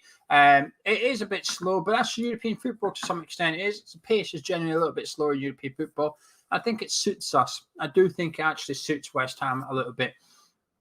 Let's have a little look here. Thomas saying the goals class, Yarmolenko released Antonio and Antonio's control. Completely agree. It was one of those really enjoyable goals to watch, and it's one of them goals that you watch it, you like it, happiness, you celebrate. You watch it again, and you sort of notice, and by the time you've watched it for a 4th time, you're picking up something different every time, whether it's a run from Rice, when Yarmolenko makes the pass from Yarmolenko was brilliant. And, we did the build-up, and we're saying we're maybe going to have to try and unlock the defence, and Yarmolenko's done that. He's in the midfield area, and that nice little dink over the top. And it's interesting that it's like a similar pass to what, I don't know who it was that crossed it to Antonio. Remember Antonio's penalty appeal, but he was offside. It's a very similar pass to that, and that centre-back didn't jump for it then. And Yarmolenko's gone and exposed that centre-back once again. Right, let's have a look. Gads is saying that Antonio's been isolated. Looks like there's nobody around. The problem with that is, Gads, Antonio's looking for Antonio, if that makes sense. I know what you're saying. There was one point Antonio went down the right and put it across the 6-yarder. But it's Antonio that's supposed to be there. Does that make sense? But the one time that Declan does make his run into the box, Antonio finds him, kind of thing. So that was good. Dawson has been I think Dawson's played really well, to be honest with you, defensively as well. A couple of decent blocks. I think Diop looks a bit shaky. I think in the first 5-10 minutes, I thought their striker was really tight to Diop. I don't think Diop was tight to the striker. I think it was the other way around. I think the striker was just backing right into Issa Diop, saying, I'm going to stand on your toes here. And I thought a couple of times, the striker perhaps got the better of the physical battle with Diop.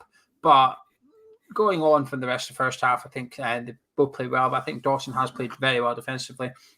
Should probably have scored that header. Maybe I'm being a bit harsh, but that header he hit the post with, you should really score those ones. Rice unlucky. Dawson, I'll call it unlucky. I'll be sympathetic, but you should probably have scored that header. I'd call it unlucky. I should have scored that header. Ben saying that he's loving Johnson today. He's been solid both ways. I have to agree with that. I think Dawson has played well. I think, tell you what, though, that Noble losing the ball in our own half was scary, weren't it? When you could see it coming, though, you don't pass it. No, pass it. You really need to kick the ball. Just kick it, Mark. Yeah. And then he lost it all. No. And then you thought, bring him now, and you didn't bring him. Jesus. But anyway, yes, I think we need to discuss this, Charlie, because I probably won't speak about it in the review unless it finishes 1-0. Then I will, because content. But did you shed a tear? I didn't shed a tear, but it touched it. It plucked the strings, the heartstrings, Yeah, it was a lump in the throat afterwards, kind of thing.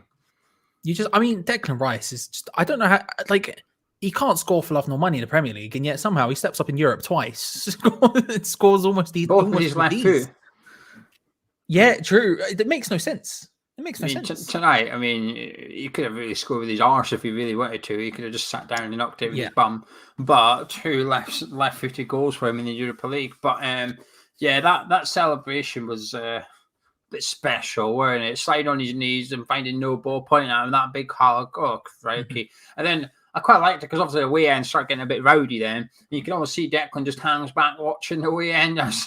He loves it. Declan loves it, doesn't he? You see it with England as well when they picked the cup up and drank at it, didn't he? Declan Rice loves goading away fans. He would have been perfect for that Brighton Palace game on Monday night. He would have been loving that. He'd been running around Selhurst Park, giving it big time. But them two, what a relationship them two have got. I loved it. I love that celebration. I found the photo already on Get Images, but because I don't have a Get Images account, I can't get the HD version, so I've got a really blurred version of it. I'm like, that'll do for now. Till someone gets the HD version, See what you've discovered there is what I have to do for thumbnails.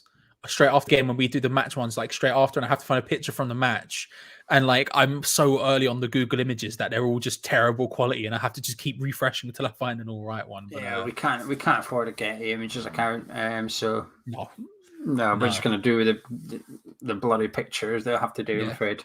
When the Sun upload it to their website, thank you very much. Yeah, it's a thing. It's a thing. I think them two particularly. I think I've been surprised by how much Vienna have pressed them. And they've pressed the double pivot quite a lot. And at times that's been a bit scary. And I think that's potentially because, Mark Noble's not Lanzini on the ball. He's not going to be able to wriggle out of opposition presses too easily. And Declan Rice isn't unreal at it. He can barge people past, but he's not going to twine someone up and like take it past people. He's better at it than Mark Noble is, obviously, for sure. But that's been a little bit scary at times. But you can see the distribution is at least decent enough. And there was one Mark Noble classic Scott Parker spin. The ones where it's like, it's kind of a pirouette, but at the same time, he's taking about 8 touches to get around in a full spin. That was good. I did enjoy seeing that. The one thing with this partnership is I thought at 0-0, I thought if we're going to make any changes, probably going to have to be one of them are probably going to have to come off so we can get a more attacking player on, because I thought we were struggling a little bit and I thought it was a bit too passive sometimes. But now we're 1-0 up. Actually, that's a perfect partnership to have in the middle of the park because they will just keep the ball. And even if Vienna do press him, yes, they pinched it off Mark Noble once, but he won't make that mistake again in the second half, Mark Noble, and it'll be very difficult to nick the ball off our centre midfielders now, actually, and having them two in there will be good. Like I said, I don't expect Declan Rice to finish the game. I'd be surprised if he plays all 90 unless it remains 1-0. But I'm very happy with the lineup. I think Moyes is now in a position he can. A lot of people in the live chat are talking about subs. I wouldn't change it, Charlie. I'd leave it be.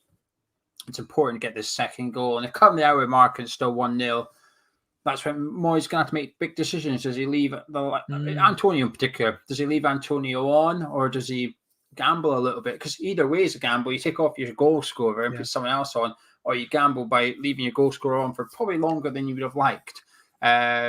So we need a second goal ASAP. So Moyes can probably look to move people back. I'd probably take Antonio off eventually and put Yarmolenko up front, to be honest. I think Yarmolenko looks quite good today.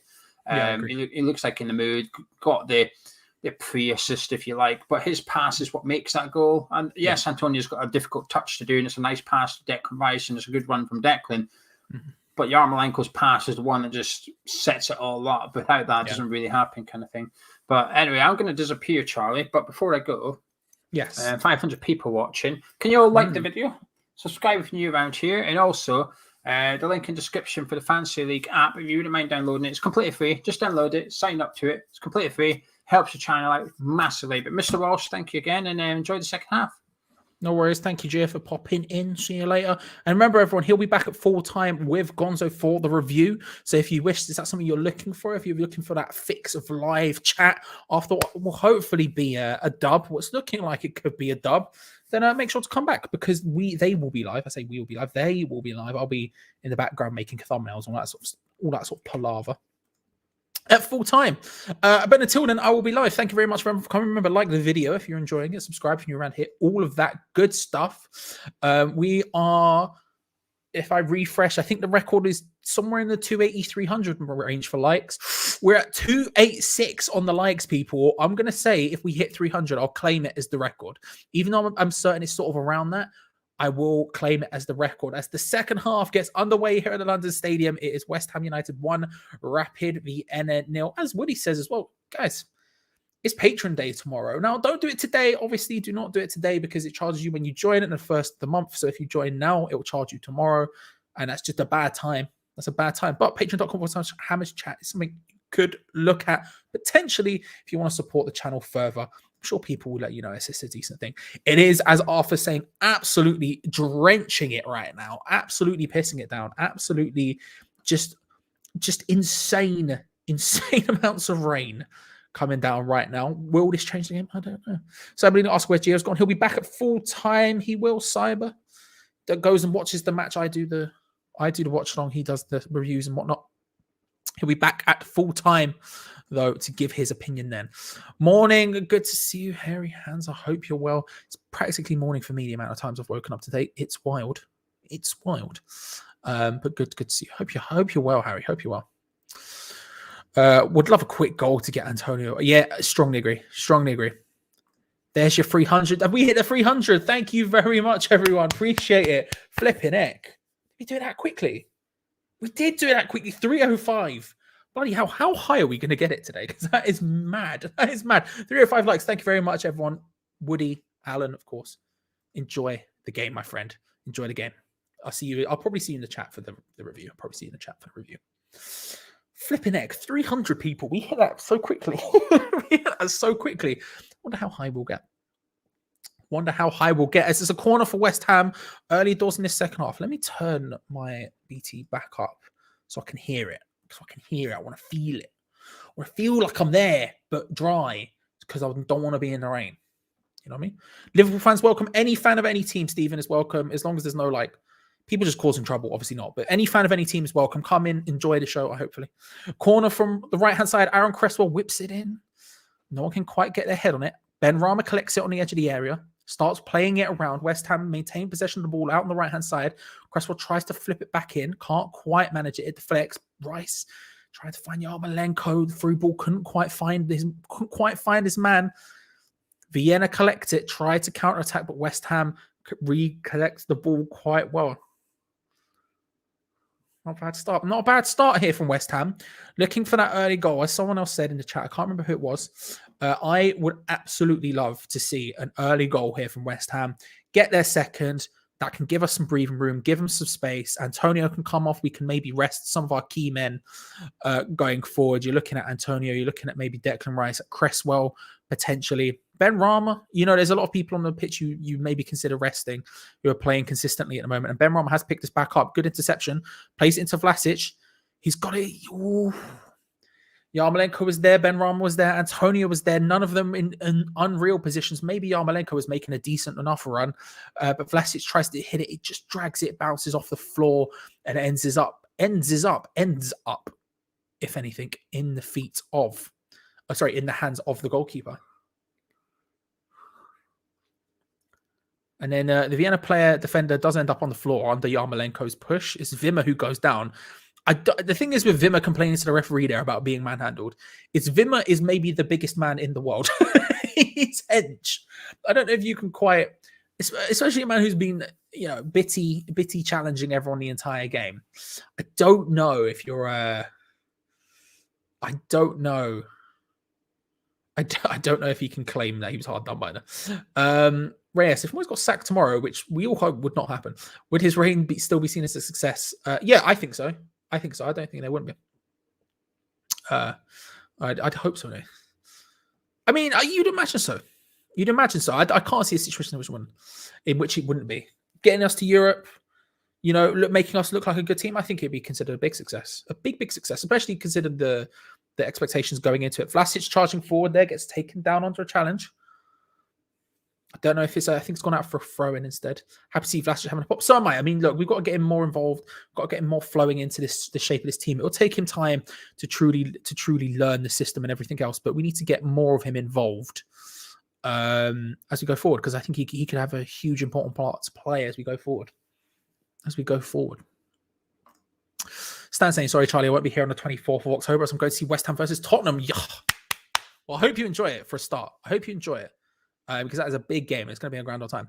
Then we'll have more fans Sunday, as I'm telling you. Well, we'll see what happens. I mean, midweek games are always relatively difficult to get to be fair, and it's very rainy.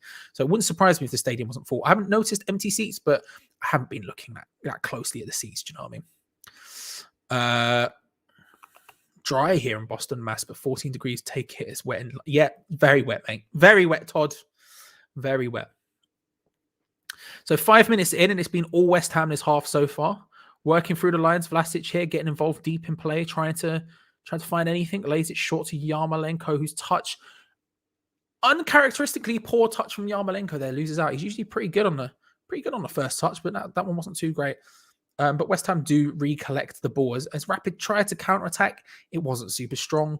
And Craig Dawson cuts it out back to Ario, and West Ham regain possession and control of the game. But an uncharacteristic poor touch from Andrei Yarmolenko there. Usually he's pretty good at that, but didn't quite work out. I'm using some of Gonzo's favorite dark arts against women. Yeah. I mean, listen, talking about using dark arts. Vim has been using them like everyone else, bro. Man's like Snape out here. Do you know what I mean? Just in control of the dark arts. He's been out here just tackling everyone, fouling everyone, and yet getting no card. You have to appreciate it to an extent. You have to appreciate it. I would equally use the word moist. It's very damp.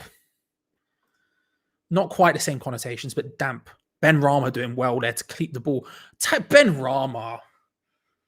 Somehow not a foul against Ben Rama. Again, I'm not quite sure about that. When he doesn't go down, it's not difficult for it. He goes down easy, is what I'm saying. I tried to think of a way not to say it, but he did go down relatively. But at the same time, Ben Rama is just, the more he's playing, the more he's getting into it. He's keeping control of the ball consistently.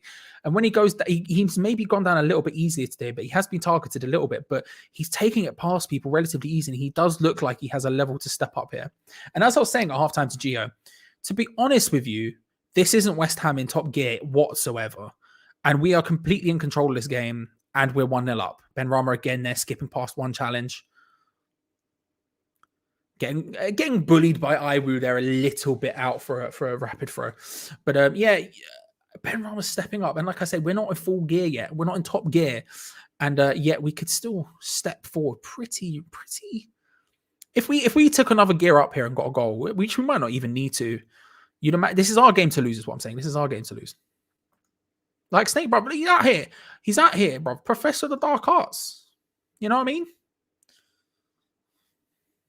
I was about to say Flipendo, but that's not the one I was thinking of. Expelliarmus? Was it Expelliarmus? I'm going to say Expelliarmus. I'm trying to remember what the one is, which just blaps people. The one where he does it, Snape does it, and it is Expelliarmus. He goes, Expelliarmus, and he hits it, and then the guy goes through the air. You know what I'm talking about?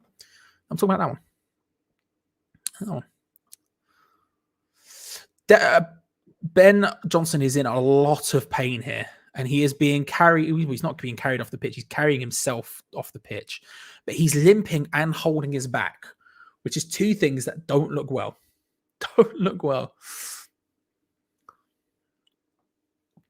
Hopefully he's okay. Hopefully he can carry on. He's moving around. It looks okay now. Because as someone said in the chat at halftime, I think he's having a decent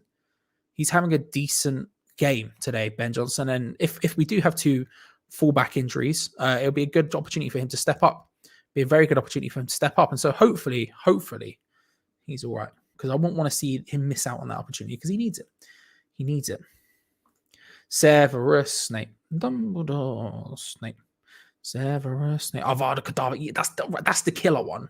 That's the I'm done. You're done now. I've killed you. That is the one I was trying to think of. But I think what I'm thinking is it when him and what's the guy's name? I can't remember his name. But the one who is in the second, the one who's in book 2 in the second film, who's like the celebrity one, who's actually a fake, and then he loses his memory. That one. I can't remember his name for the life of me. And then him and Snape did the thing in front of everyone, and he's like, I think it's Expelliarmus. I might be wrong. What about Dumbledore? He's a good dude. Good dude. Good dude. You know what I mean? Legend of the game. Legend of the magical realm. You know what I mean? Oh, Rapid Vienna fans getting a bit of well. I'm going. It's not what they're chanting at all.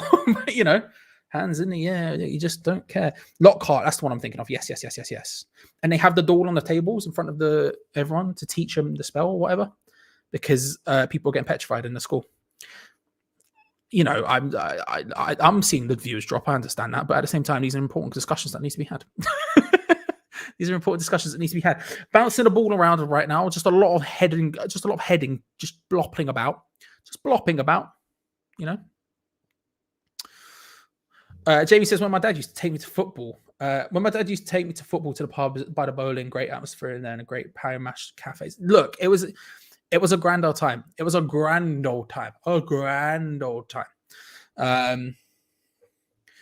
weird.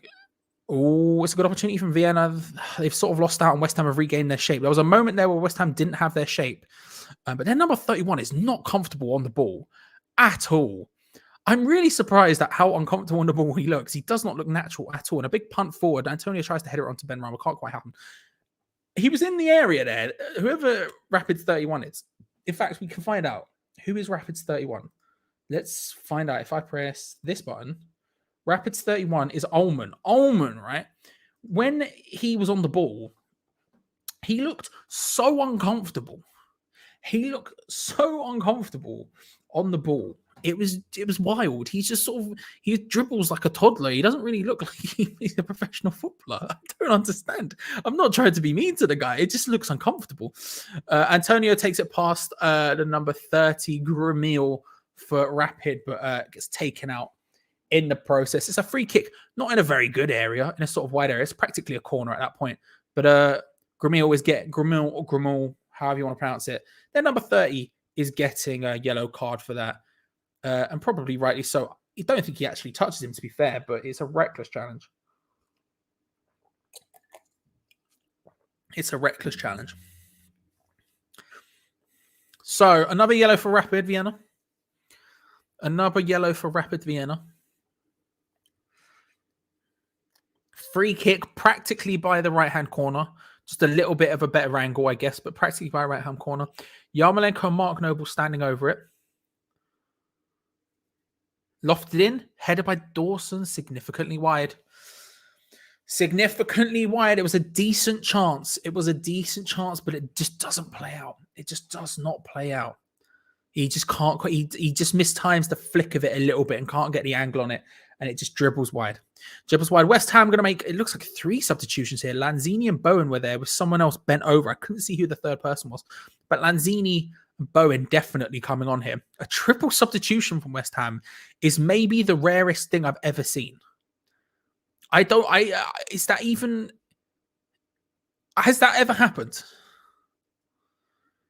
Or am I going wild? Was it a triple sub or is it just 2? Because I saw a third person bent down, but like, what? I don't know. I don't know. I don't know. Like it feels unreal. Feels unreal. Vienna just playing the ball around here. They're in control of the game. They're in control of the ball, playing it round, but not really finding any incisive passes. They're trying a long, big diag, and it just goes over everyone. Johnson and Yarmolenko, just watch it go out. Watch it go out. It is a triple change. You've got Lanzini, Souček, and Bowen all stood there, ready to come on. Well, Lanzini's still got his training top on. He's just doing a bit of a stretch, but Souček, Lanzini, and Bowen all coming on. If that's a triple sub from David Moyes, that's completely bananas, because I don't think, usually he doesn't even use his 3 subs over the course of a game, let alone in one go. That's madness. Secondly, he's not letting it lie. It's David. He's not letting it lie at all. He wants this. He wants this. I mean, you could make the Timmy and Mallet was almost a hammer. Excellent joke. Excellent joke. You could make the argument that, I mean, it depends who he takes off, I guess. But look, if we can get the win here, this sets us up in such a good position. And I'm glad to see that seems to be the way David Moyes is thinking about this. We'll see who he comes off for anyway. We see who comes on for. Yarmolenko lays it short. Ben Johnson plays it across. Vlasic gets his head to it. Can't quite get there. It was a stretch to get it. It was a stretch. It was a stretch. You can angle it towards goal. But West Ham do maintain possession of the ball. Aaron Cresswell on the left-hand side lays it short to Declan Rice, who pulls it across. Vlasic. No ball. Lots of people shouting, shoot. I think it hits off the feet of Mikel Antonio maybe, and Vienna collect the ball, try to run away, but Craig Dawson, good sliding challenge. 5. Oh, we've got 5. We have 5. We have 5. I mean, still, seeing him do 3 subs at once is complete chaos, but at the same time, we've got 5. I get it.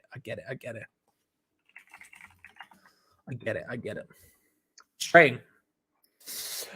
It is Lanzini, Bowen, and Yarmolenko all coming on. It is a triple substitution. Not all of them, because we do have 5 again. I'd completely forgot about that. Thank you very much for reminding me, because I genuinely had forgotten. Just realized you can see all my washing up on my exercise bike there. You know, I'm just a fit individual who definitely uses his exercise bike for more than just being a clothes horse. Yeah.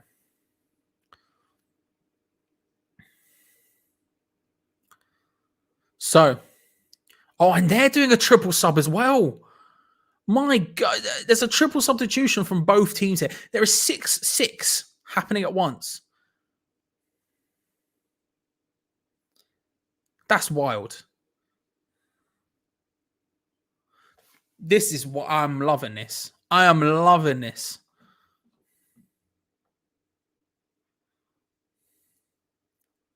Fair, didn't remember. It's completely left my brain. So Kara's come off and Gruel has come on, who is apparently the commentators were shocked that Gruel didn't start. What a name, Gruel. Heart, sausage, and mustard. Don't know why that came into my head. Gruel, can I have some more, sir? Maybe that's what it is.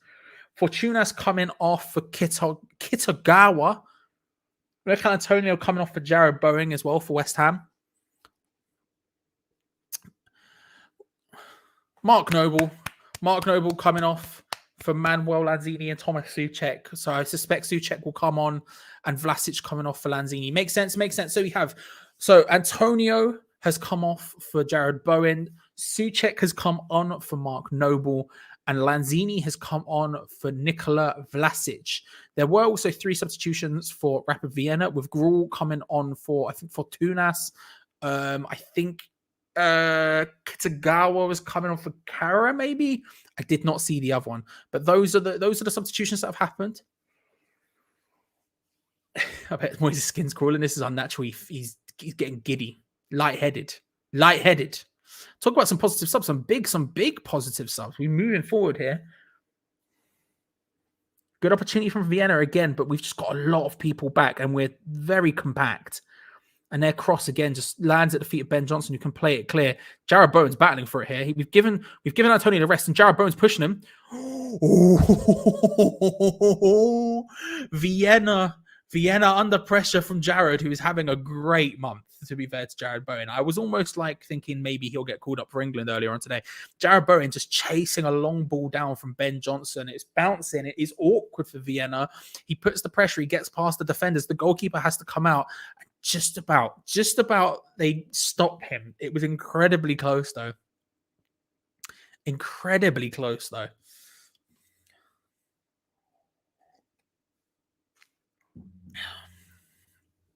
Charlie, you going on Sunday? I'm not. I'll be here doing the watch along like I am every single game. I'll be here live from half an hour before kickoff all the way through till full time doing the watch along because I won't be there on Sunday. I won't be there on Sunday.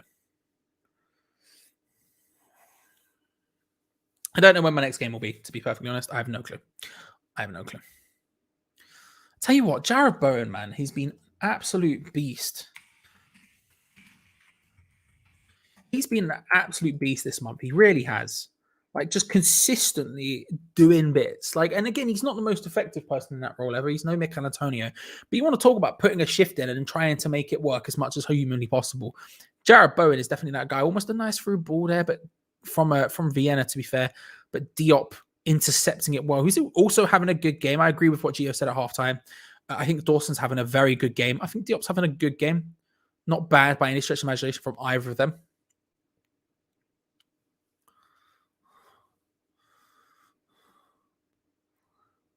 But some positive substitutions.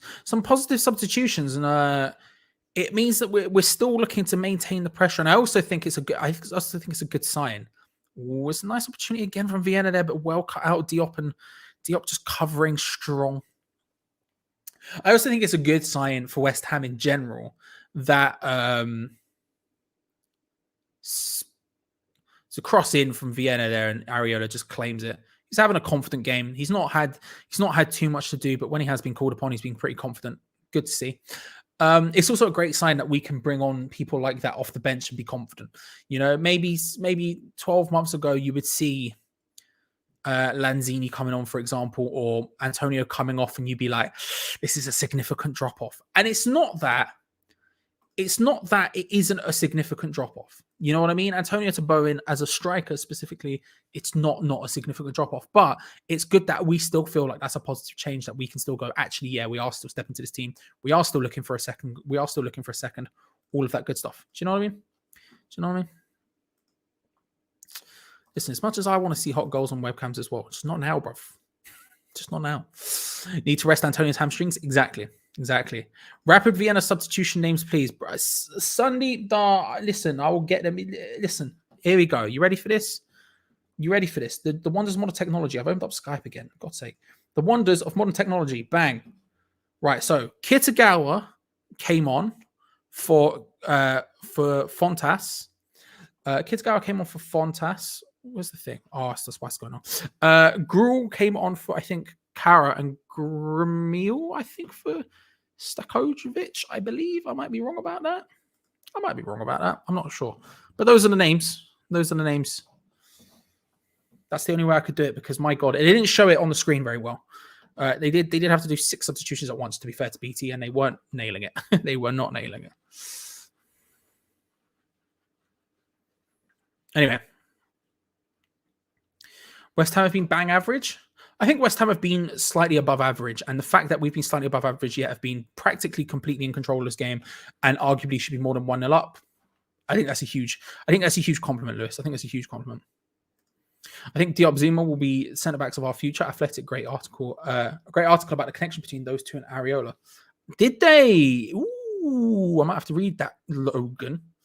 Do I have my Athletic subscription still? Probably not, but I will have to read that because that's something I'm interested in. Because I agree with you. I think Diop could be huge in the future. It's just a case of finding it.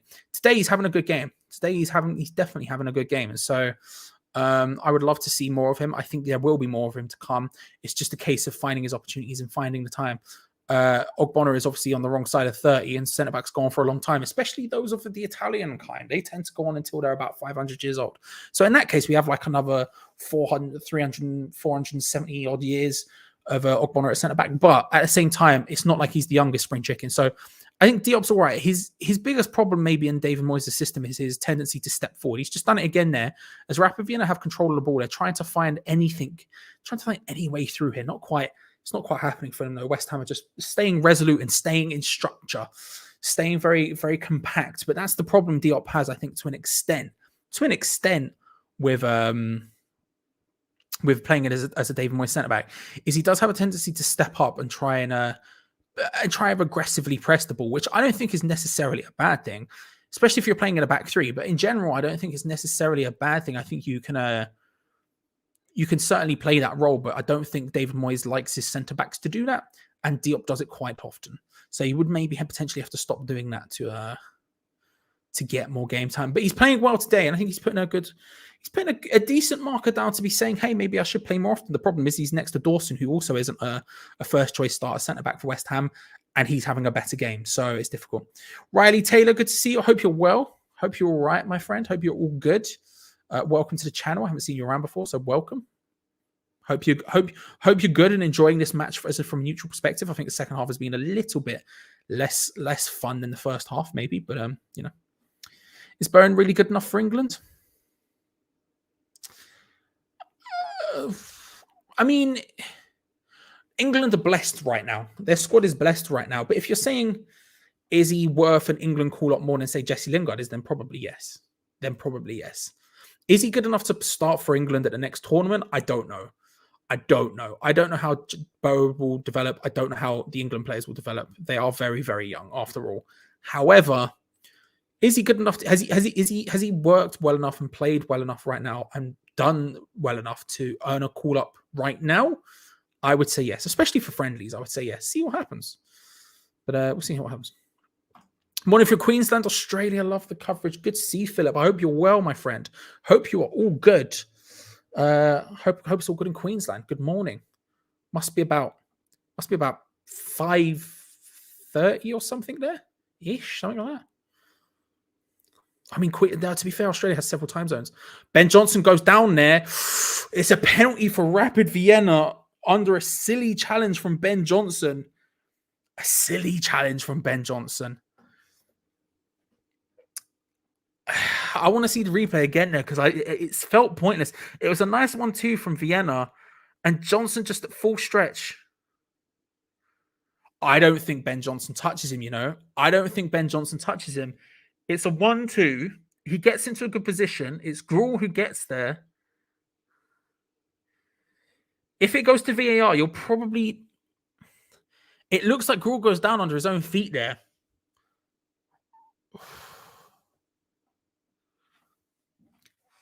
It's going to VAR. The referee's calling it. We'll see what happens. I don't know if he actually touches him. It was clumsy from Ben Johnson. It really was. And to be honest with you, I don't know what he was trying to do. I don't know whether he actually makes any contact with Gruel. He might have made contact with his foot. I couldn't quite see. And maybe that forces Gruel to trip over himself. It looks like he tripped over himself. But it didn't touch his It didn't touch his feet or anything. The commentators there saying it needs to be a serious error for VAR. It has gone to a penalty check. Referee speaking to Gruel right now.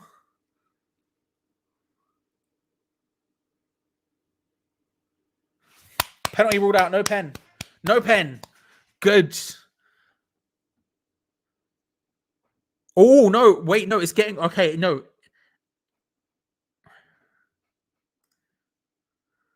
No, it is... Okay, so it's not no pen.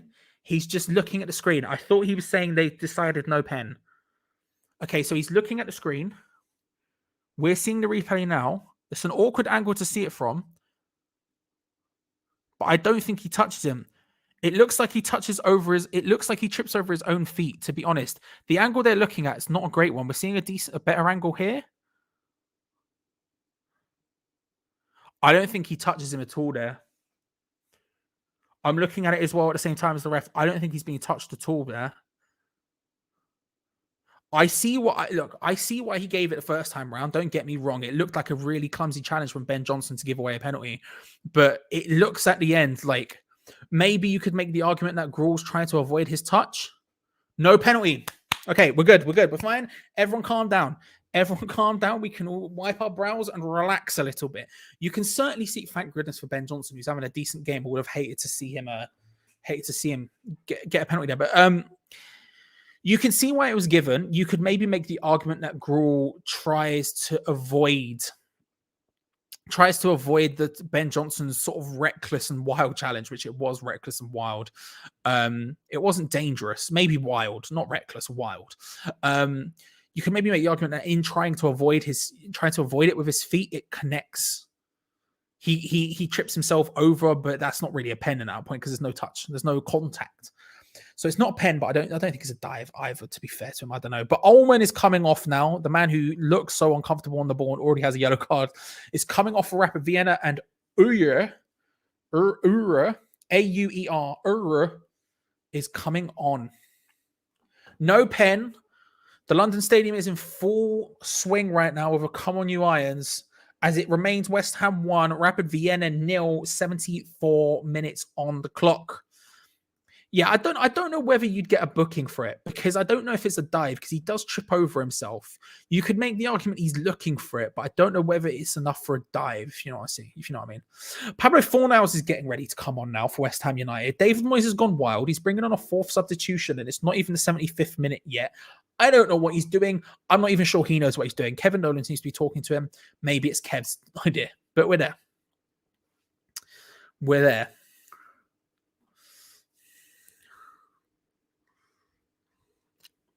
Yeah, Chippy. I also saw.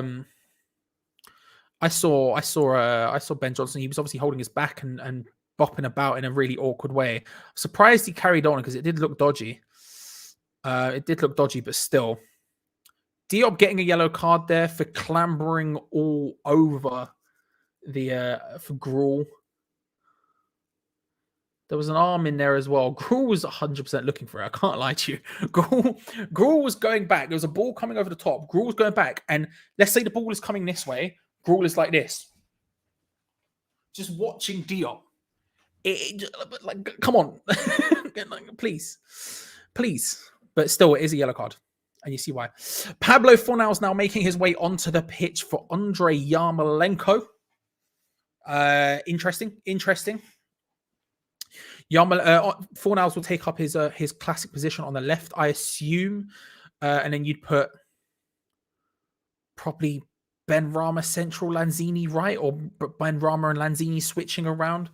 Maybe one of them, maybe Bowen takes up his position on the right, and we'll see. But straight away, Fornals getting involved there, pushing for the ball, can't quite get there. But straight away, getting involved.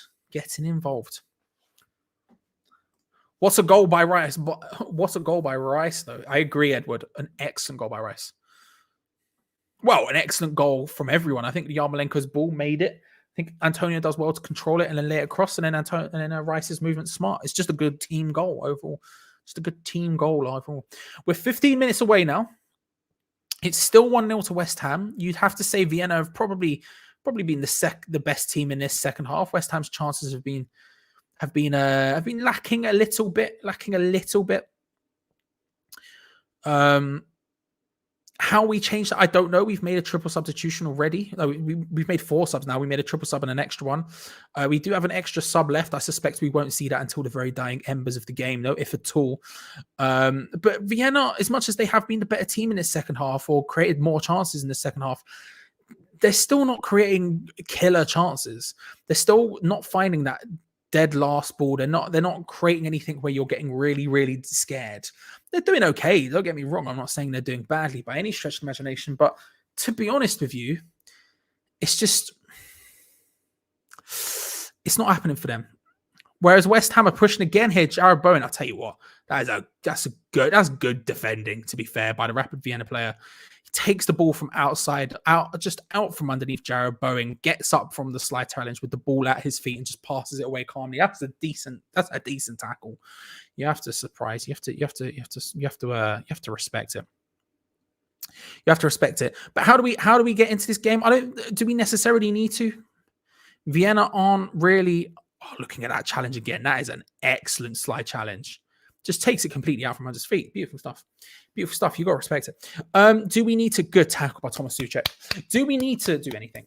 Do we need to get back into this game? Do we need to regain control of this game? You'd certainly make you more comfortable. But to be honest with you, Rapid Vienna have the ball right now. They're doing a lot with the ball. But I say they're doing a lot with the ball. They're passing it around a lot. They're doing this, that, and the other. But they've got nothing. They're not creating much from it. Nothing they're creating is like lightning, is dangerous, is terrifying. They're going to make another substitution here. But it's just not scary. And so at that stage, are we happy to sort of let them go? We're playing very compact still. We still look pretty well organized. We're staying strong. That penalty incident was the one thing where we looked a little bit all over the place. And even then, the rest of the team looked pretty decent. It was more just Johnson swinging, just diving in needlessly. I'm not too concerned right now. Despite Vienna being on top, I'm not too concerned right now. I think we're saving everything for Brentford Sunday. Completely. I'm totally okay with that as well, Joanne, to be fair. I'm 100% okay with that. If we ride this out 1-0 and then we play our first team against Brentford, very happy. Very, very happy. This game certainly hasn't been as easy as the Zagreb game. You'd have to say, hasn't been as easy as the Zagreb game. I was shocked by how easy that was, which you'd be surprised by given Vienna's terrible form of late. They lost their first group game, all of that stuff. But it's not been as easy as the Zagreb game. However, we've still come through it so far relatively unscathed, relatively decent. Todd's saying, I'm enjoying your coverage. There's certainly no bias on your part. You seem so calm, and yet look, I'm nervous, but I'm calmer now. Before the game, I was very, very nervous, Todd. Thank you, by the way, for the compliment. I appreciate that, my friend. Come by another time. It's fine. We're always like this. Get involved. But I am a very calm human being in general. And to be honest, I've got more calm as the game's gone on. But Bowen here is a good opportunity down the right hand side. I tried to playing it in, looking for Fornals. Couldn't quite find it. Ben Johnson does well to pick up the ball, back heels it back to Bowen, who seems to have taken up residency on the right-hand side now, with Lanzini being the most central and the most central forward player. But although, to be fair, when we're playing it over the top, we're looking for Jared Bowen in the same way we look for Mikel Antonio. I don't know. Fair point. Fair. I don't know.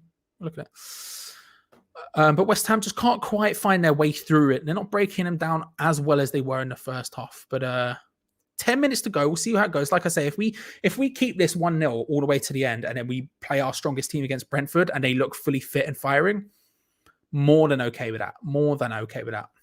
We still do have one sub, but I doubt we'll see it. We'll see. Nodded down by Diop into the feet. Fornals, that is a beautiful ball. Jared Bowen is 1v1. He makes the wrong decision, but can he still get there? He can't. Pablo Fornals, an absolutely beautiful through ball with the outside of his right foot into the path of Jared Bowen. I'm shocked it got there, but he threaded it. It was threaded beautifully. Bowen onside as well by a mile. And the thing is he's left-footed as well, so I don't know why he takes it onto his right foot. He's 1v1 with the goalkeeper, and look, the goalkeeper comes out, makes himself big. It makes it difficult for Jared Bowen to an extent, but that's the point where you put it onto your left foot, you take it around the goalkeeper, and then you just slot it home. Easy as. I don't want to say easy because I couldn't do it, but easy as, right? But for some reason, he takes it onto his right foot where one of the Vienna defenders was catching up to him, makes it overly difficult for himself, tries to hit it. He just can't. The hit was poor. Frustrating.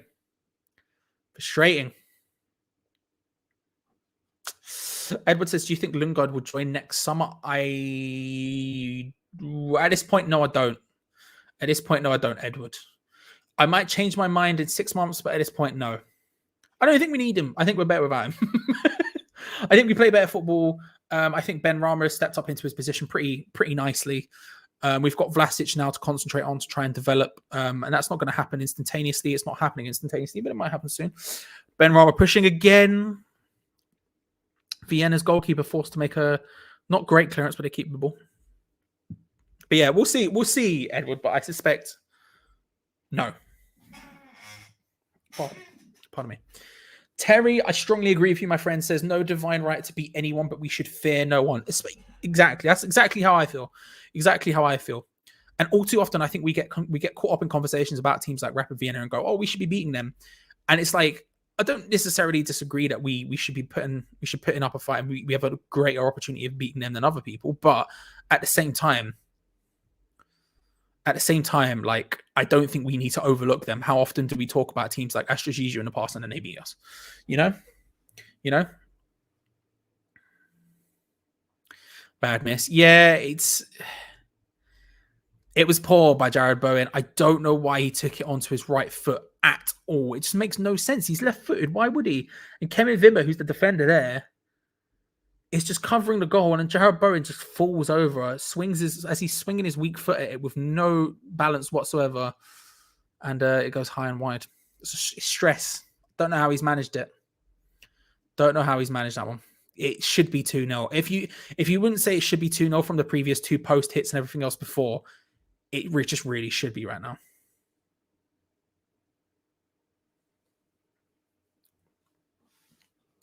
At least clips should be hilarious. Yeah, clips are going to be decent today, to be fair. Clips will be decent today. A couple of post hits. A miss. Basically a sitter. 1v1 miss. You know, Tibbles is done for. Tibbles is done for.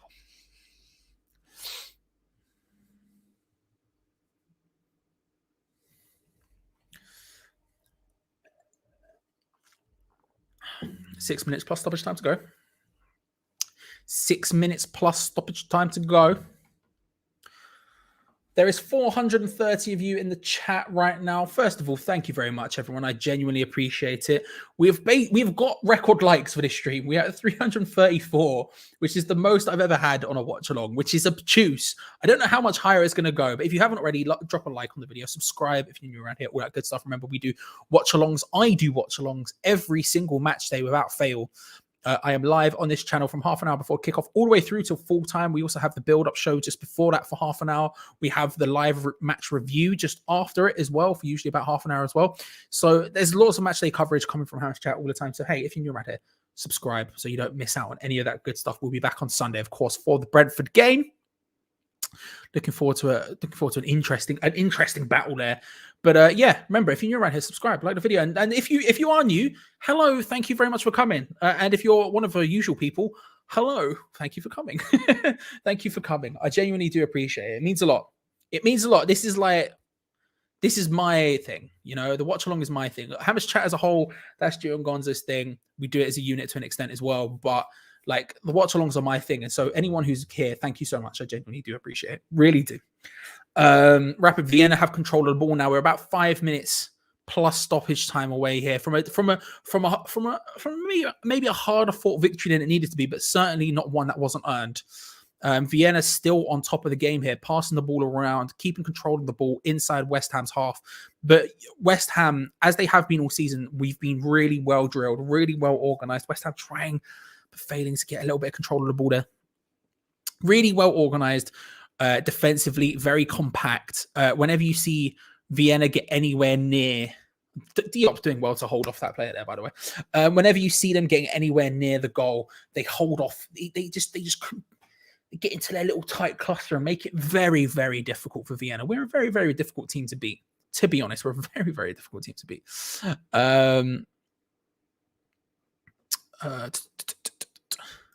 Great stream, mate. Really enjoying it, fella. Thank you very much, Joanne. Appreciate it. You should be doing your job on your BBC. You're very good at broadcasting.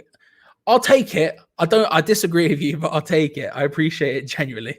You can easily compete with any professional commentator. Again, jumping J Flash. Again, I disagree, but I will very much take it. Charlie's the best. I'm not, but again, I will happily take it. I will take it, and then I will think about it as I'm sleeping. You know what I mean? Just to rock myself to sleep. It's not nice, in a nice fashion, which is usually different from the usual cry myself to sleep. Yeah.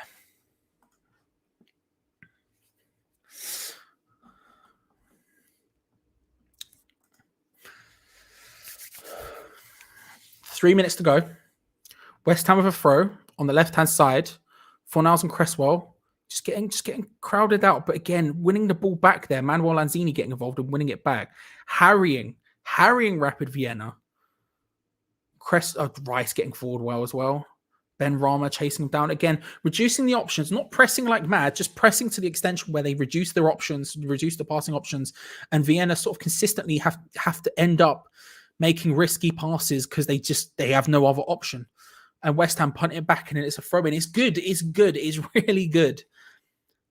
Craig Dawson, the one getting in there and stopping that from Graw. Mate, Craig Dawson's had a very, very good day. Has had a very, very good day. Joanne wants to know the possession so far. Of course, Joanne. Give me 1 second. I can show you. Let me press this and then this. The possession right now, let's refresh it just to make sure.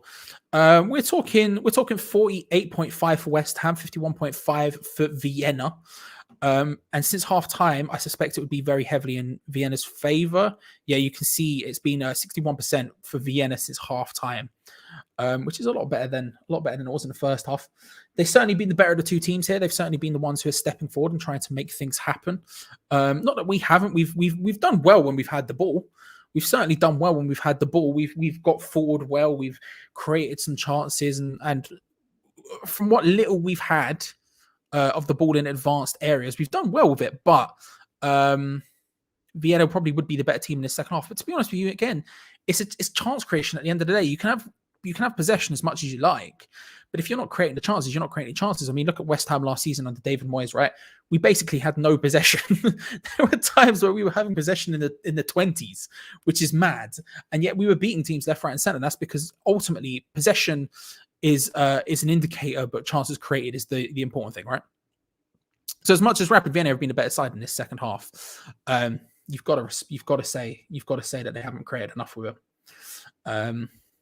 Do Rapid Vienna look like a goal is coming, or are we looking reasonably comfortable? I would say, Tim, that we are looking reasonably comfortable. Chat, what do you think? Let Tim know. I think we're reasonably comfortable, but not. But Vienna have been the better side in this second half. Don't get me wrong. But I'm not too concerned. You know, we'll see how it goes. There's Logan and Joanne, the Bowsers have met. Clash of the Bowsers. Listen, both welcome. What a surname. Incredibly jealous. When you think how far we've come, it's blinding. I take the points to move on to Brentford and put strongest 11, go for the 3 points again. 100% agree. Yeah, when you compare this sort of performance to some West Ham performances of the last 2 years before this season, this is an excellent performance. You know, we've not really got out of first gear. Second half, we've been probably slightly poorer than Vienna have. Not by much, by any stretch of imagination. I just think Vienna have stepped up a gear and been a little bit better than they were in the first. But we've not got out of first gear at all today, and yet we're sort of relatively comfortable 1-0 up here. We've got 5 minutes of stoppage time to go. So 4.5 minutes left in this game. And, you know, I think it's a great performance. I think it's a professional performance. The number 5 there from Rapid Vienna shooting from a long way away for no reason. And Areola, with a little bit of time wasting, picks up into his hands. Martin saying he should have killed the game, though. I don't disagree with you there, Martin. I think that's probably it's a fair thing to say. I think we possibly could have killed the game, but ultimately we had 3 great chances. 2 hit the post from headers, and then obviously Bowen's one. We didn't take the opportunities to kill the game. another day that might have punished us. But to be honest with you, this has been a professional enough performance where we've not needed to. Do you know what I mean? Should we have? Yes, but we haven't needed to. And that's a big thing. Jared Bowen doing really well again. Jared Bowen, man, holding off 2 players there. He does eventually get dispossessed, but wins a free kick. But the ball comes to him in an awkward position, an awkward way, under the challenge of Kevin Wimmer, who has somehow avoided it. Did Kevin Wimmer get yellow carded? I don't think he did. But he is like today, I mean, in general, because he has been consistent fouls. I would love... In fact, can I see how many fouls Kevin Wimmer has given away? That's something I want to know. Tackles. Is there a foul stat on who scored? I don't think there is. But it's been a lot. I'll tell you that much. It's been a lot. Free kick for West Ham, though, in a decent area. It's basically a corner. We've gone short again. Jared Bowen, maybe looking to time waste a little bit. We had all the big boys in there, but we decided not to loft it in. Decided to sort of time waste a little bit. West Ham passing it around quite calmly on the halfway line. Big ball from Cresswell to Fornals, who chests it down to Ben Rama. Ben Rama and Fornals doing bits. Fornals hits it. Oh, it's a save, and it's a decent save from the Rapid keeper. But I will tell you what. West Ham, the step in, it's like prime Barcelona. It's beautiful stuff. A long lofted ball from Cresswell into the path of Fornals, which, to be honest with you, looked dead. Fornals chests it down, controlled pass. Like that to Saeed Benrahma, who lays it back off to Fornals, who hits it from just outside the area and forces a save from Garter, I think is his name. Yeah, Rapid Vienna goalkeeper. Really nice stuff from West Ham. We've got a throw in now in a dangerous area. Again, possession not bad. Benrahma just on the edge of the area, just looking to try and pass Benrahma was looking for a shot there, couldn't quite find it, couldn't quite pull the trigger. He's a little bit off balance, just enough Vienna players in the way. Ends up laying it off to Souček instead, who does hit it from range, and it bounces off the Vienna centre back and goes out for a corner. Out on that right hand side, Jared Bowen standing over it. Lanzini's coming short, as is Ben Johnson. We have gone short. We're looking to time waste. Johnson holding off the Vienna player. Loses out. The Vienna player wins it back. But to be honest with you, he's wasting just as much time as Johnson would have in that corner. It's played forward. West Ham regain possession of the ball again. We've lit up the last couple of minutes here. Bowen. Benrahma's there. Fornals is there. Maybe should have left it for Fornals. Benrahma's there. Tries to slot it home. It's 2-0. You talk about should have killed the game. We have now Saeed Benrahma with the goal. Get in there, boys. It looks like it's confirmed now. It is confirmed. Rapid Vienna, who have had a decent second half, maybe you make the argument that West Ham should have killed the game off earlier, but it doesn't make a difference because we now have West Ham United 2, Rapid Vienna 0 right at the end of the game. It's a second win in 2 European fixtures for West Ham United. A second 2-0 win in 2 European fixtures for West Ham United. And you love to see it. Top of the group. And it's a good finish by Saeed Benrahma. It looked a little bit awkward when he originally collected it. He had a full stretch. It wasn't the best pass for him. But he manages to step up on Stokovic and then just bends it round him, slots it home into that bottom right-hand corner. Look, it's not the greatest thing you're ever going to see in your life, but it's certainly decent. He does well to collect the ball at full stretch, angles it up, and then just slots it past the goalkeeper. He's too close. You can't be letting him do that if you're Vienna. Benrahma's too good. And to be honest with you, a good game, and he's deserved that. We are just about to finish here, so what I'll ask you very quickly before we go is, who is your man of the match? Let's decide the Hammers chat. Watch along man of the match. Who is yours? The most amount of people who says it now, I will see, will get the award. I would like to say this, as the whistle blows for West Ham United 2, Rapid Vienna 0. What a result. Remember, everyone, if you are new around here, please like the video. I appreciate it. Subscribe. We do these every single match day, constantly. I would love for you to come along more often. I would love it. I would love you to. The live chat is what makes these things work. It's me by myself. I can't lie. Thank you very much for joining, everyone. Let's see what the chat is saying when it comes to man of the match, as I find the link for the full link for the match review with Geo and Gonzo. That's just when that goes live. I'll be, of course, spamming it in the chat, so you don't have to do anything. You just click on the link and then you're off to the review. What a time to be alive. Let's have a look at the chat. What are we saying? What are we saying, people? scroll down where we'll start from here and we'll just scroll up. Lingard didn't play, unfortunately. Benny, cheers, Charlie. No worries. Thank you, Judas, as always. Trust you implicitly. Ben Rama, Charlie Bear, Charlie Walsh, all very wrong. Dawson, thanks for the watch along. No worries, artist. Good to see you. I hope you're well. Benny, Ben Johnson, man match. Nice. Rice, Benny, nice one. No worries. Ben Rama, delivering 4 goals and 2 assists now for the season. He's doing very well. Dawson's had a very good game. That's very true. And a 9.99 from Wally. Well, thank you very much, my liege.